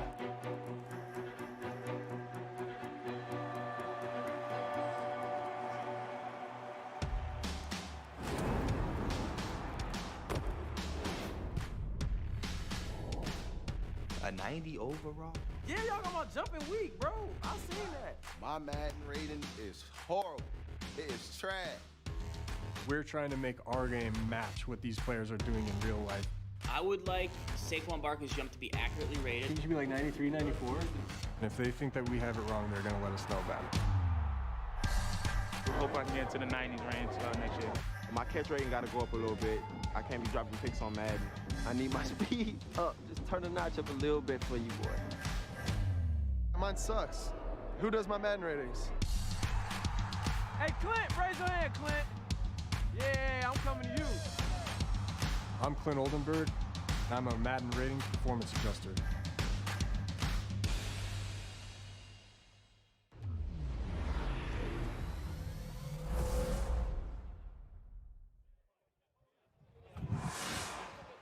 Between those new X Factor abilities, face of the franchise, and the RPO, and all of that gameplay, Madden fans have a lot to be excited about. And now, I can't wait for our final show of the day. It's more epic than Star Wars, more extreme than Battlefield, and more competitive than Madden, FIFA, Apex Legends combined.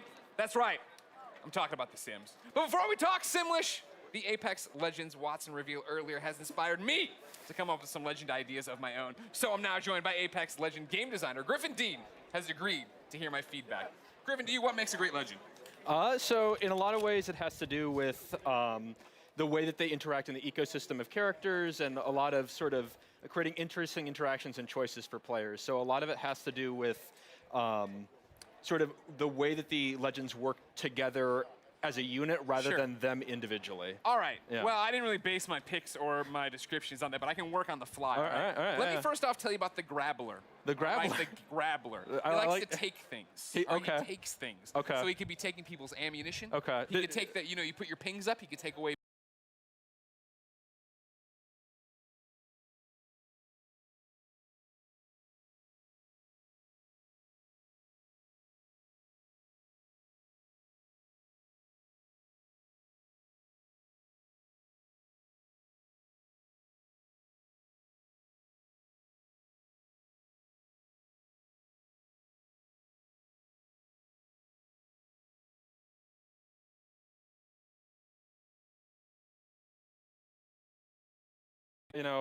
You're Respawn. This is.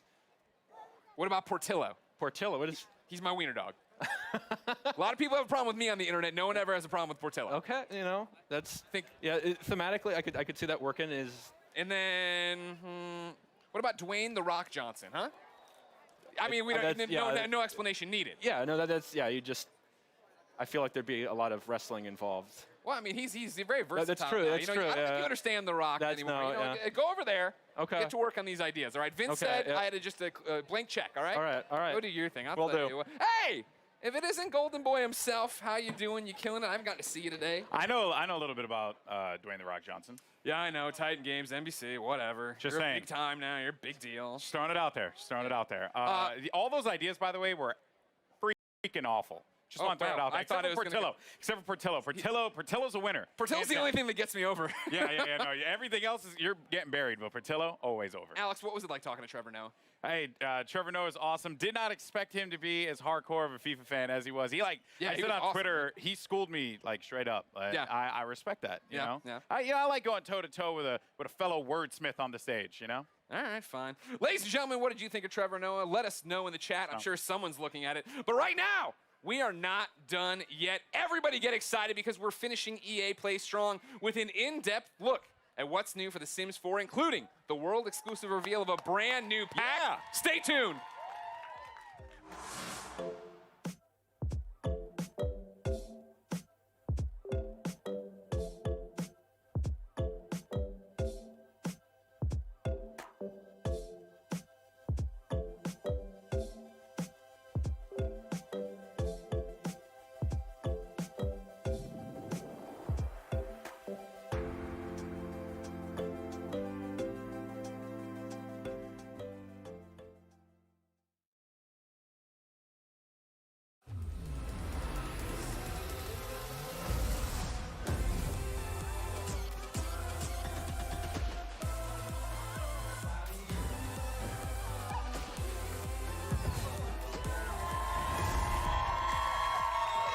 Oh, you guys are great. Welcome, Simmers, to EA Play. Yes, I'm very excited to talk about everyone's favorite game series, The Sims. Oh, yeah. Yeah. I'm Julie Hardy, and today we're giving you a guided tour of what's new with The Sims 4, plus a couple of fun surprises, so stay tuned. Now, to help me translate all of this Simlish, everybody join me in welcoming General Manager Lindsay Pearson and Senior Producer Michael Duke. Hi. Thanks so much for coming out, guys. So I'm super excited. I know you guys are super excited. Yeah, absolutely. I've been with The Sims a long time, and this is one of my favorite things to do is come out and see all of you and tell you exciting things. Absolutely. And I mean, it's going to be a big year for us. It's actually, we're celebrating 20 years of making The Sims this year. Yeah. And Lindsay and I keep debating it, but I think this is going to be the best year yet. I think it might be. Well, I mean, really what we want to know is, what have you got for us? Come on, tell us everything. Of course. Well, it is EA Play. We couldn't come empty-handed. So we'll start with our big one first. I'll let you take that. Absolutely. So we have the next expansion pack for The Sims 4, Sims 4 Island Living. Let's check out that trailer. Yeah.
I was just waiting for that one. Oh, that was so cool. And look, we're in our own little island paradise. Can I just say, I didn't know what the reveals were going to be, and I accidentally just wore this. Super weird. And obviously, you know, talking about fashion, there's a lot of island fashion there. One of the biggest things people absolutely love. What can we be? What can we be dressing up as? What can we look like? Absolutely. You know, to capture that island spirit, we needed to have a lot of new outfits and capture those Is colors. my outfit going to be in there? You're going to put it in the game, Not right? exactly that, but What? Why certainly not? those bright colors like you're showing off there. But, you know, we really wanted to add a lot of island wear, and that stuff you can stay cool in when it's so hot. It's true. Yeah. And we had to bring in a lot of new fun colors and patterns, but also hairs, accessories, everything to deck out head to toe to just chill and relax on this beautiful island. I mean, look, that's some amazing fashion right there. But what if, you know, I'm getting a little bit hot. I'm not someone who likes to dwell on a beach too much. Yeah, what if I want to go in the water? What's going to be happening there? So we're very excited. So for the first time in The Sims 4, our Sims are going to be able to walk right into the open water. And we're opening up Yes. open water gameplay. Just been teasing the water. Yeah. At this point. It's there. I mean, like you saw in the trailer, she walks right in. Our Sims are going to be able to do that, and you can snorkel in the water. There's swimming, floating, and there's also those pretty awesome aqua zips if Yeah. you're in a hurry to get where you're going. So what inspired you guys to introduce this kind of ocean gameplay this time? Yeah, well, we've taken The Sims to a lot of different worlds and a lot of different places, but we hadn't yet really played with the idea of where the land and the water meet and really bring you into an ocean environment, which seems like a great addition. Absolutely. I mean, you know, when I think of tropical islands, I'm thinking of, you know, like palm trees, ocean waves, relaxing on the beach. So, like, tell me more about this world. What can I actually do in it? Yeah, so the island of Sulani will have all of those things and more. It really is the perfect place to unplug and enjoy this natural feel. So you can explore all these little alcoves. You can live closer to the coast, or you can live higher up towards the hills, or What's wrong? Yeah. So, no, wait, there's an active volcano here. Absolutely. Sorry, Yeah. you were selling me the dream of living on an island. Well- Now I'm not sure I really want to go there. So- it is a real island. Most islands are formed by volcanoes. Yeah. Just Well, so don't you get know. nitpicky. Yeah, so we had to put this active volcano in there. Now, you don't have to live next to it, but Right. the riskier Sims may choose to live nearby. Oh, yeah, and then, sometimes Kel it gets surprise, angry. something You got to watch out terrible for those happens. lava bombs. Don't do what? it. Like, Don't. Oh, The Sims. I They mean- don't. I don't know how that was going I to go. mean, what do but you probably expect's not going to well. happen when you touch something Yeah. really, really hot? It probably yeah. burns. Beautiful locale, slightly dangerous.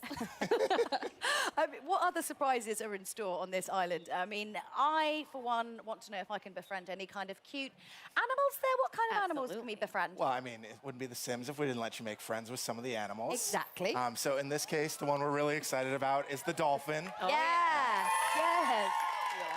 So our art team and animators just blew away the expectation on this. Any The Dolphins research so much trips fun. like the Battlefield team, just going off to somewhere hot? Like, No, oh, you're going to talk to them about how they got to do that. Yeah, clearly we missed the angle on that one. But they're so cute, and you get to make like a really nice friend with them, and maybe they'll do tricks for you or squirt water in your face. You know? Absolutely. Well, and then we added a bunch of tropical fish to the water too. Yes. So we really wanted to get those coral reefs around the island to feel lush and full, and so that meant more fish. Lovely. I mean, I don't know. We don't have fish like that in the UK. I mean, we might do, but the water's so murky, I've never seen them. So I'm sure they're down there. I mean, They're they must probably be. lovely. What do you put with the chips? Right. I'm sure they're What comes beautiful. up At least they rainbow fish? taste delicious. You have that going for it. I mean, I think the island looks so relaxing. But obviously, it's not really about vacation. It's also, it's about kind of working there as well. But like, what's kind of like the feel and the vibe of the island going to be like? I think it's one of those things we talked a lot about in the team is capturing what it would be like to really live on that island. It's not just a place you vacation, but we wanted this to be a place that's home for your Sims. Or, tricks to be played on you. Well, that happens too. Well, and so there's lots to do on the beach. You saw sun tanning, sun burning, building today. castles. The whole family can go out and play together, find seashells, or the mischievous Sims, knock things down. Well, and aqua zips. I want to say it never again. got you No, onto but they're that. so good. What are they called again? Aqua zips. Okay. Yeah. Okay. Yeah, there's a lot to look at, so you've got to take time to really explore it all. Okay, so obviously we've established that Sulani is like a great place for Sims to kind of kick back. And but what if my Sims, they don't want to I can't personally lie on a beach for longer than about 30 minutes and get really bored. What if they want to get their hands dirty? Well, I'm very excited about a new thing that we're introducing. If your Sims want a new career to take care of this island, you can actually become a conservationist. And your job is going to be to keep this ecosystem looking beautiful. Yep.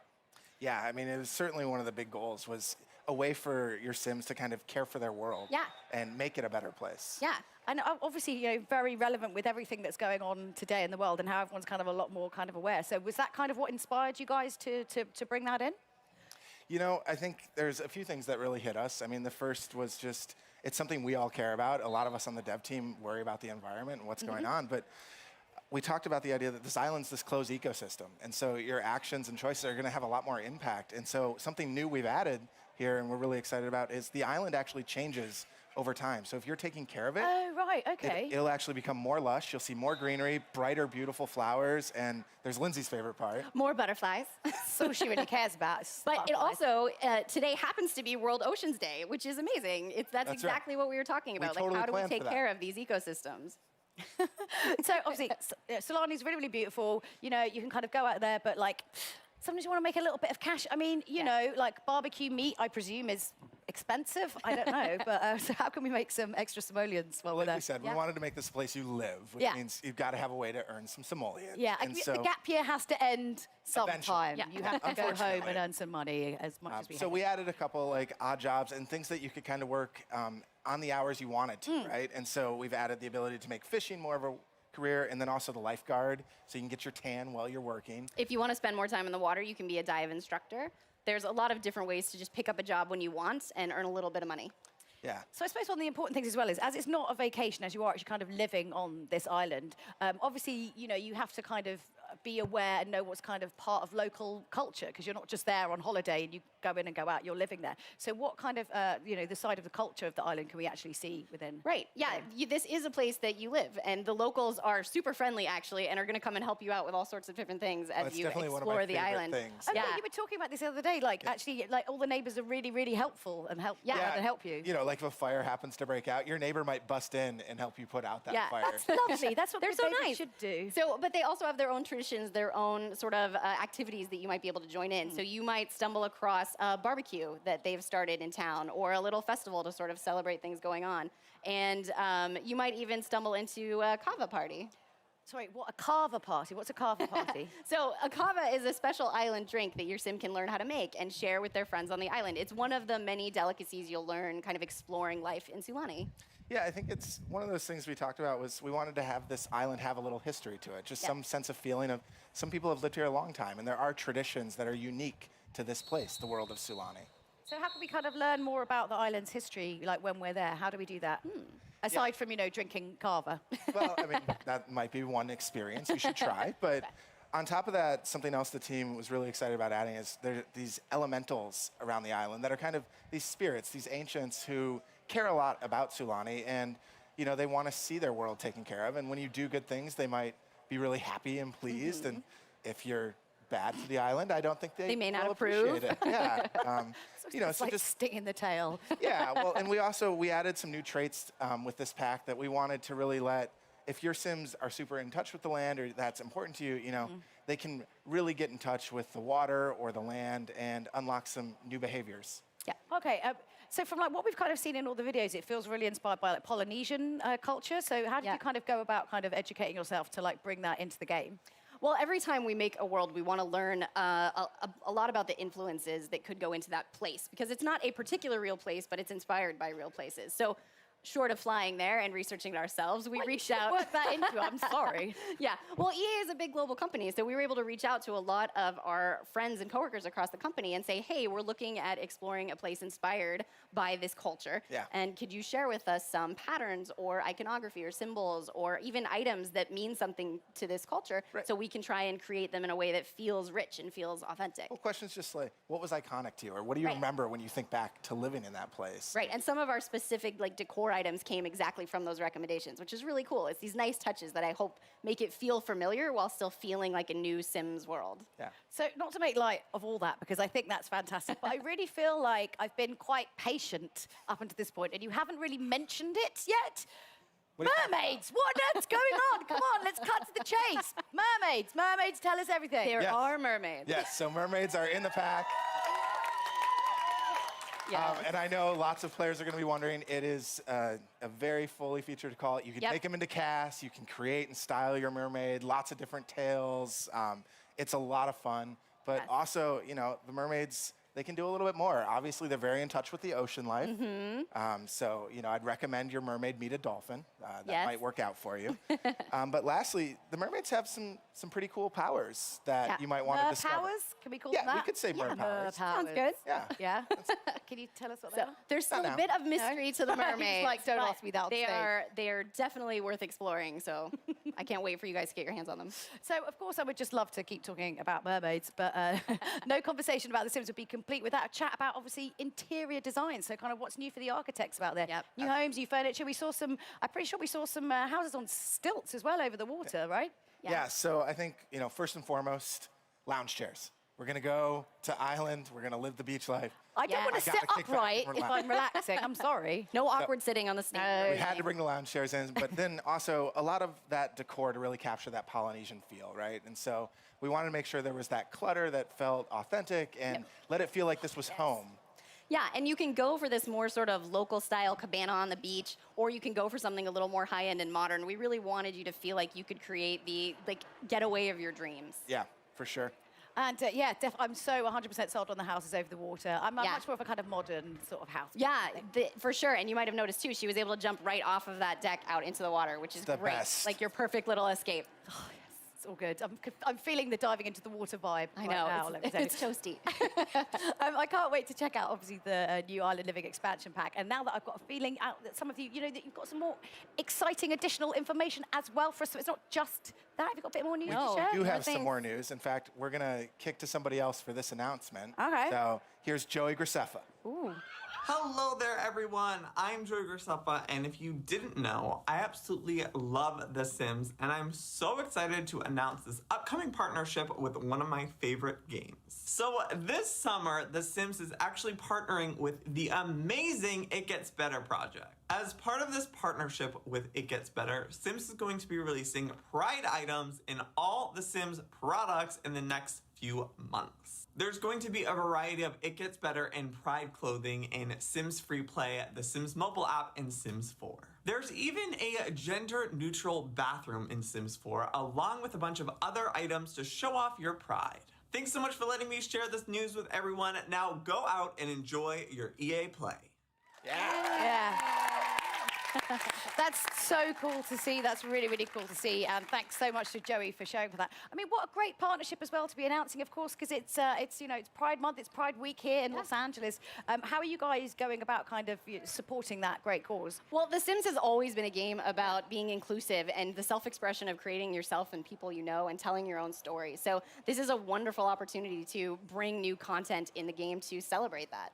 Definitely. And I think also, people don't realize how important it is sometimes, you know, when you're kind of growing up and you're figuring out who you are, you're discovering what kind of person you are and discovering, you know, about your sexuality and being able to kind of sort of role play within games is a really, really safe place to do that. So, you know, you guys have been doing it pretty much from the start, way before everyone else. So it's really great. I mean, isn't that great to see? So, so great, yeah. Well, it's something we're very proud of, and having been with the game a long time, it's something that keeps making me excited about being able to do more. Yeah, I love when we get to do stuff like that. You know, it makes what we do feel so much more powerful and meaningful. And, you know, I always beam getting to tell people that I work on this game and that we do such amazing stuff, you know. And also, when we get to hear from our community about the experiences they've had or how the game helped them get through a tough time in their life or realize something about themselves, it's just, that stuff really keeps us going as developers. People forget how powerful gaming is and how much it can really kind of affect and change you as a person and show you stuff. It's amazing. So when can we get our hands on it? Yeah, so Joey mentioned briefly, but starting June 18th, the Pride content will come to The Sims 4, and then it will start rolling out over The Sims Mobile and The Sims Free Play a little bit later. That's right. So keep an eye out for that. Absolutely. I mean, that's great, but I mean, I think you've actually got, this is such a ridiculous, and it's back to back, right?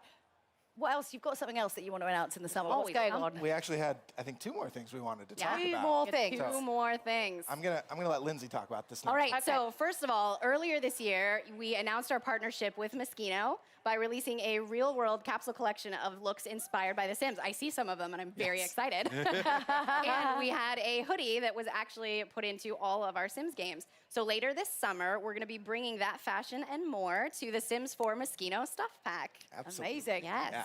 So not only are we going to be looking pretty special, but what if we want to kind of go and strut our stuff somewhere else and like really show off the outfits that we've got? Well, so I think one of the things that I'm most excited about in this stuff pack is for the first time, we're actually going to add a career as part of a stuff pack. Okay. And so we've decided the perfect career for this pack is a part-time job as a freelance fashion photographer, so you can capture all those amazing looks your Sims can now rock. That's so me. Yes. Yes. It's going to be fun. That's Looks gonna really be good. amazing. I'm excited. Wow, well, we've covered so much so far. A new expansion, a new partnership, a new stuff pack, but we're not done yet, folks. Oh, no. No, we're not. Michael and Lindsay brought one more big surprise for all of you guys. Well, so take it away. Yes, I know you're all hoping, so we thought maybe we could tell you which game pack we had in mind. Ooh, I don't know. I think maybe we could conjure up something. All right, Mike, I'll let you spell it out for them. The next game pack for The Sims 4 is Realm of Magic.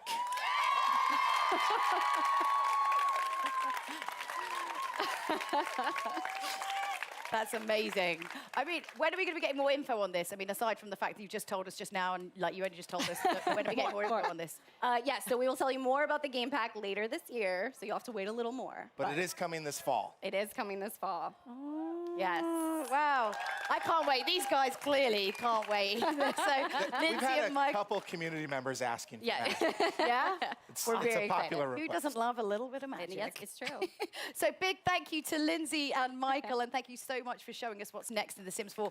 So let's just quickly recap this, because there's a few things to get through, and it's hot, and you might have forgotten. So the Island Living reveal trailer is live now. The expansion is playable here at EA Play, and you can play it at home soon.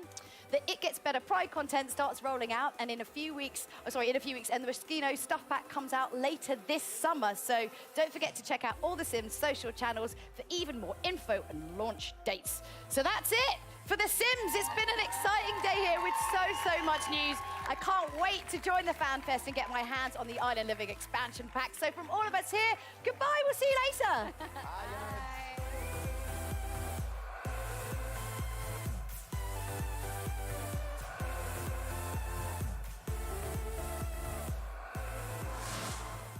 Thank you all for watching EA Play 2019. We hope you enjoyed all these exciting reveals. Skate 4, I'm sorry, we just ran out of time. I'm Greg Miller, and I'd say I had a lot of fun hosting this show, but that, of course, would have been a lie. This has been the worst. I've been yards from all these great games, haven't been able to go play any of them. Now's my time. If you're in Los Angeles, come out and see everything we've got for you in person. If you're not in Los Angeles, or you're just lazy, like me, don't worry, because these games will be in your hand before you know it.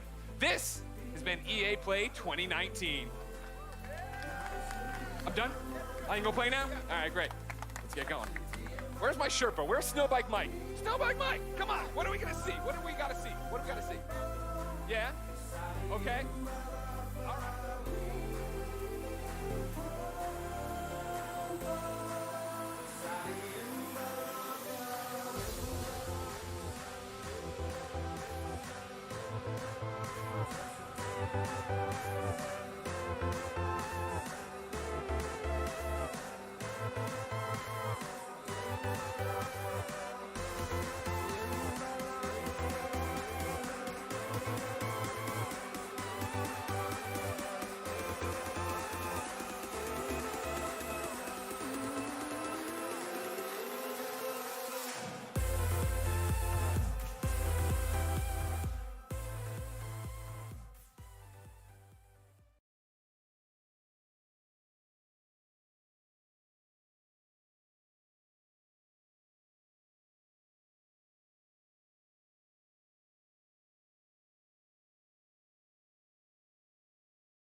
Wauw, wat een fail. Mijn micro stond gewoon uit.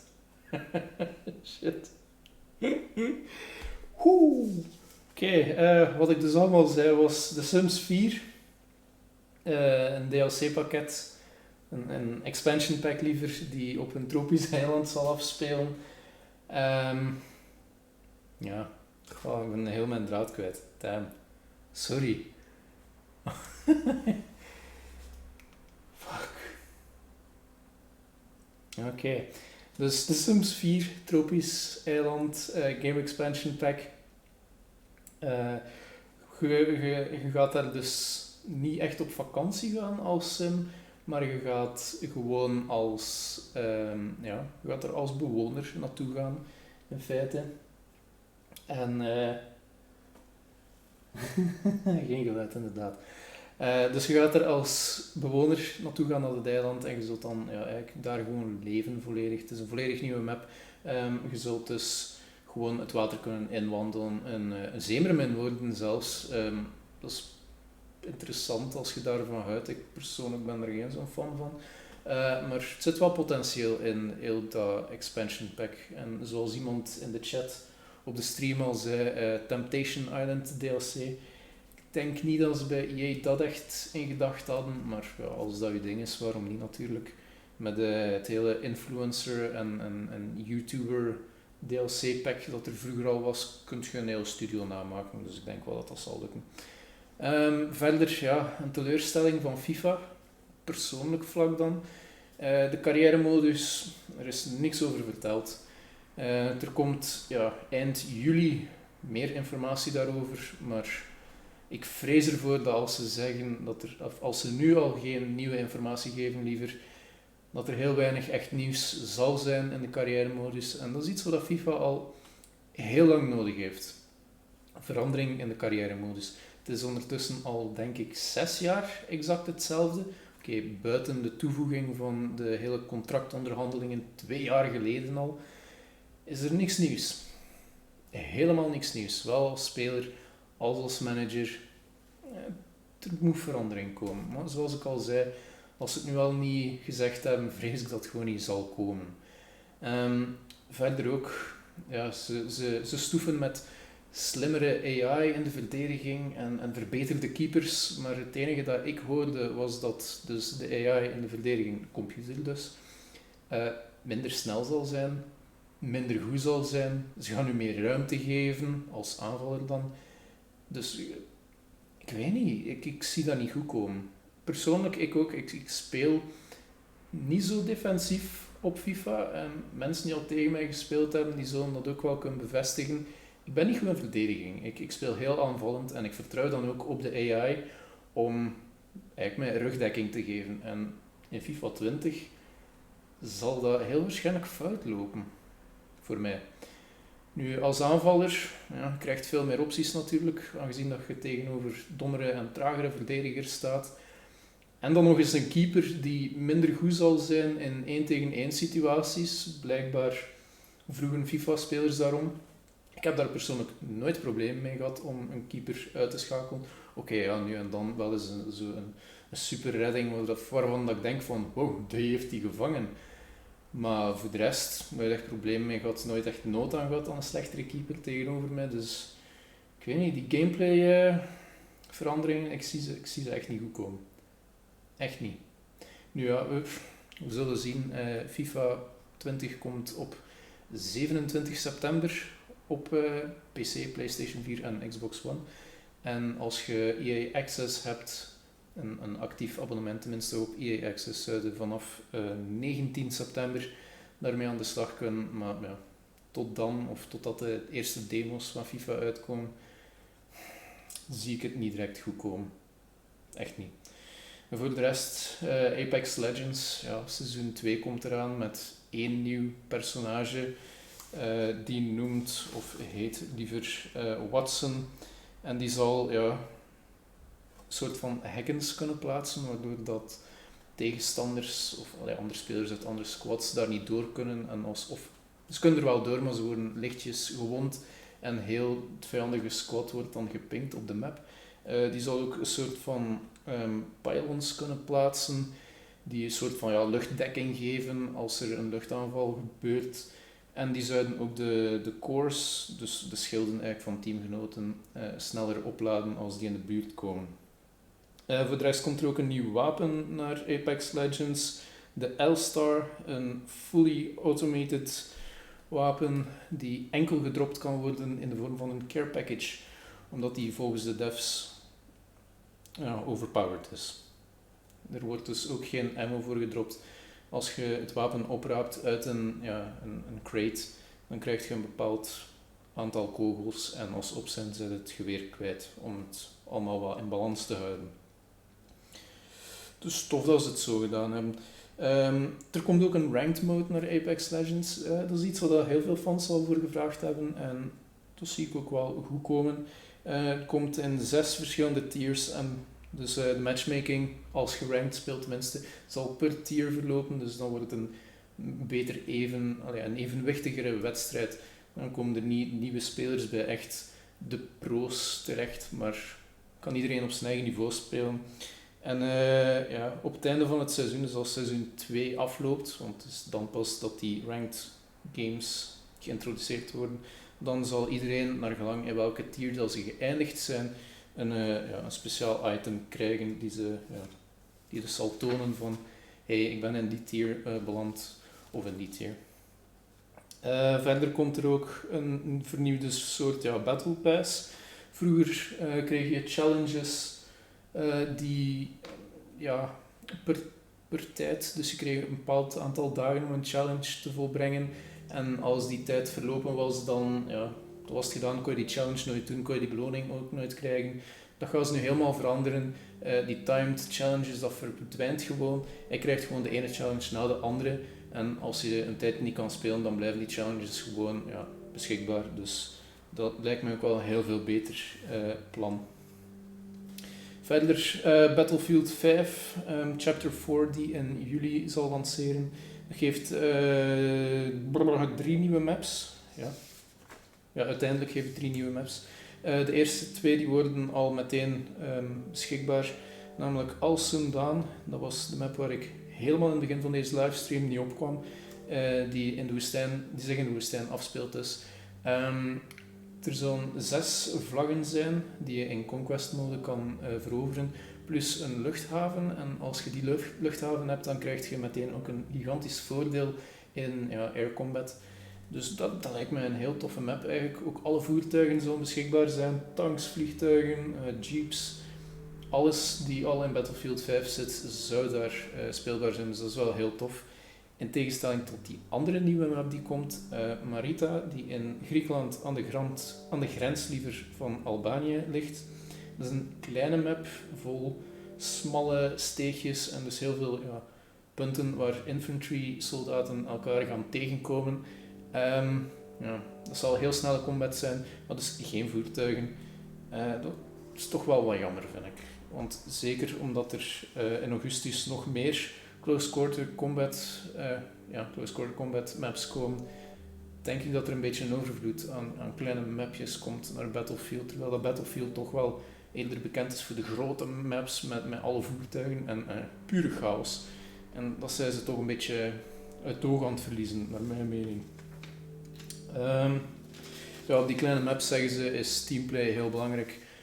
Dus je kunt moeilijk gaan lone wolfen. Nu, een map waar ik wel persoonlijk naar uitkijk, dat is Operation Underground. Die komt in oktober. Die is volledig gebaseerd eigenlijk op Operation Metro uit Battlefield 3 en 4. Iedereen die gespeeld heeft, zal ooit wel Metro gespeeld hebben. Dat is dus de map die je in een metrostation speelt.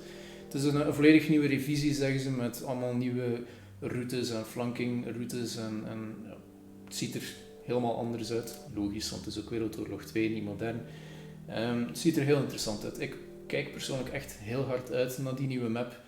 Omdat ik ben altijd fan geweest van Operation Metro. En ik speel die map nog steeds heel veel. Als ik Battlefield 4 opzet, wat dat veel meer gebeurt dan Battlefield 5, dan speel ik heel vaak op de Metro map. Dat is een heel toffe map. Verder zeiden ze ook dat de level cap, of de rank cap liever, van 50 opgetrokken wordt naar 500. Per nieuwe rank zul je company coins krijgen, dog tags en een level item. En dat zal in augustus doorgevoerd worden. Vanaf september zullen er ook private games kunnen gehouden worden. Dat is een gratis dienst. Ze zeiden wel niet dat je je eigen server moest hebben of dat een server is die op hun kosten uitgebaat zal worden. Dus ik denk dat we daar tijdens Gamescom iets meer informatie over zullen krijgen. Als het echt gratis is, dan dat wordt een topfunctie dan. Dan zal de populariteit van Battlefield 5 echt wel toenemen. En dan, om af te sluiten, van Battlefield tenminste, komt er later dit jaar nog Chapter 5. En dat zou dan de Pacific, gebaseerd of geïnspireerd liever op Battlefield 1942 zijn. Weet wel, de klassieker in Japan, Amerika tegen Japan en al die toestanden in Iwo Jima. Dat lijkt me heel erg leuk. Zeker voor oldschool Battlefield fans is dat echt wel het tofste nieuws dat ze konden krijgen. En ik zeg het, echt heel veel nieuws was er niet. En hetgeen dat we gezien hebben, was dan ook niet allemaal echt nieuwe informatie of super interessant zelfs. Het is jammer om het zo te zeggen.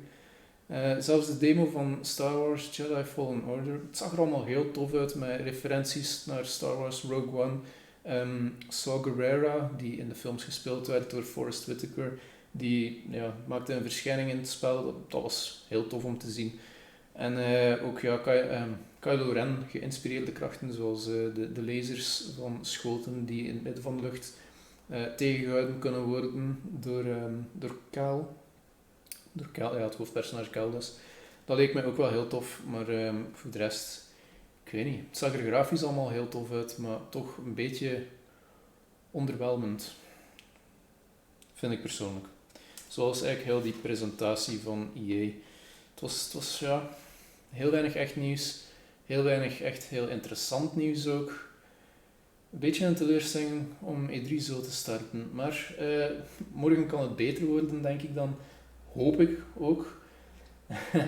Dan gaat om 10 uur morgenavond, trapt Microsoft dan E3 eigenlijk echt volledig af. En we verwachten dat daar dan de nieuwe Xbox One getoond zal worden.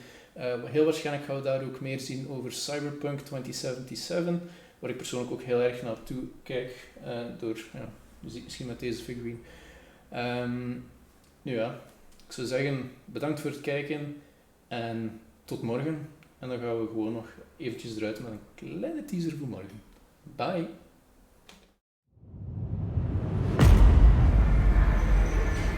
In 2077, they voted my city the worst place to live in America. Main issues, sky-high rate of violence, and more people living below the poverty line than anywhere else.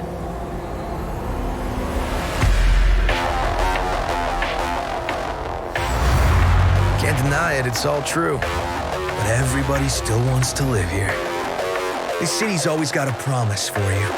Might be a lie, an illusion. But it's there, just around the corner. And it keeps you going.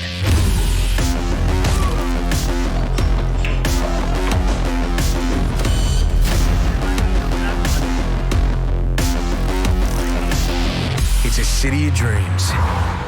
And I'm a big dreamer.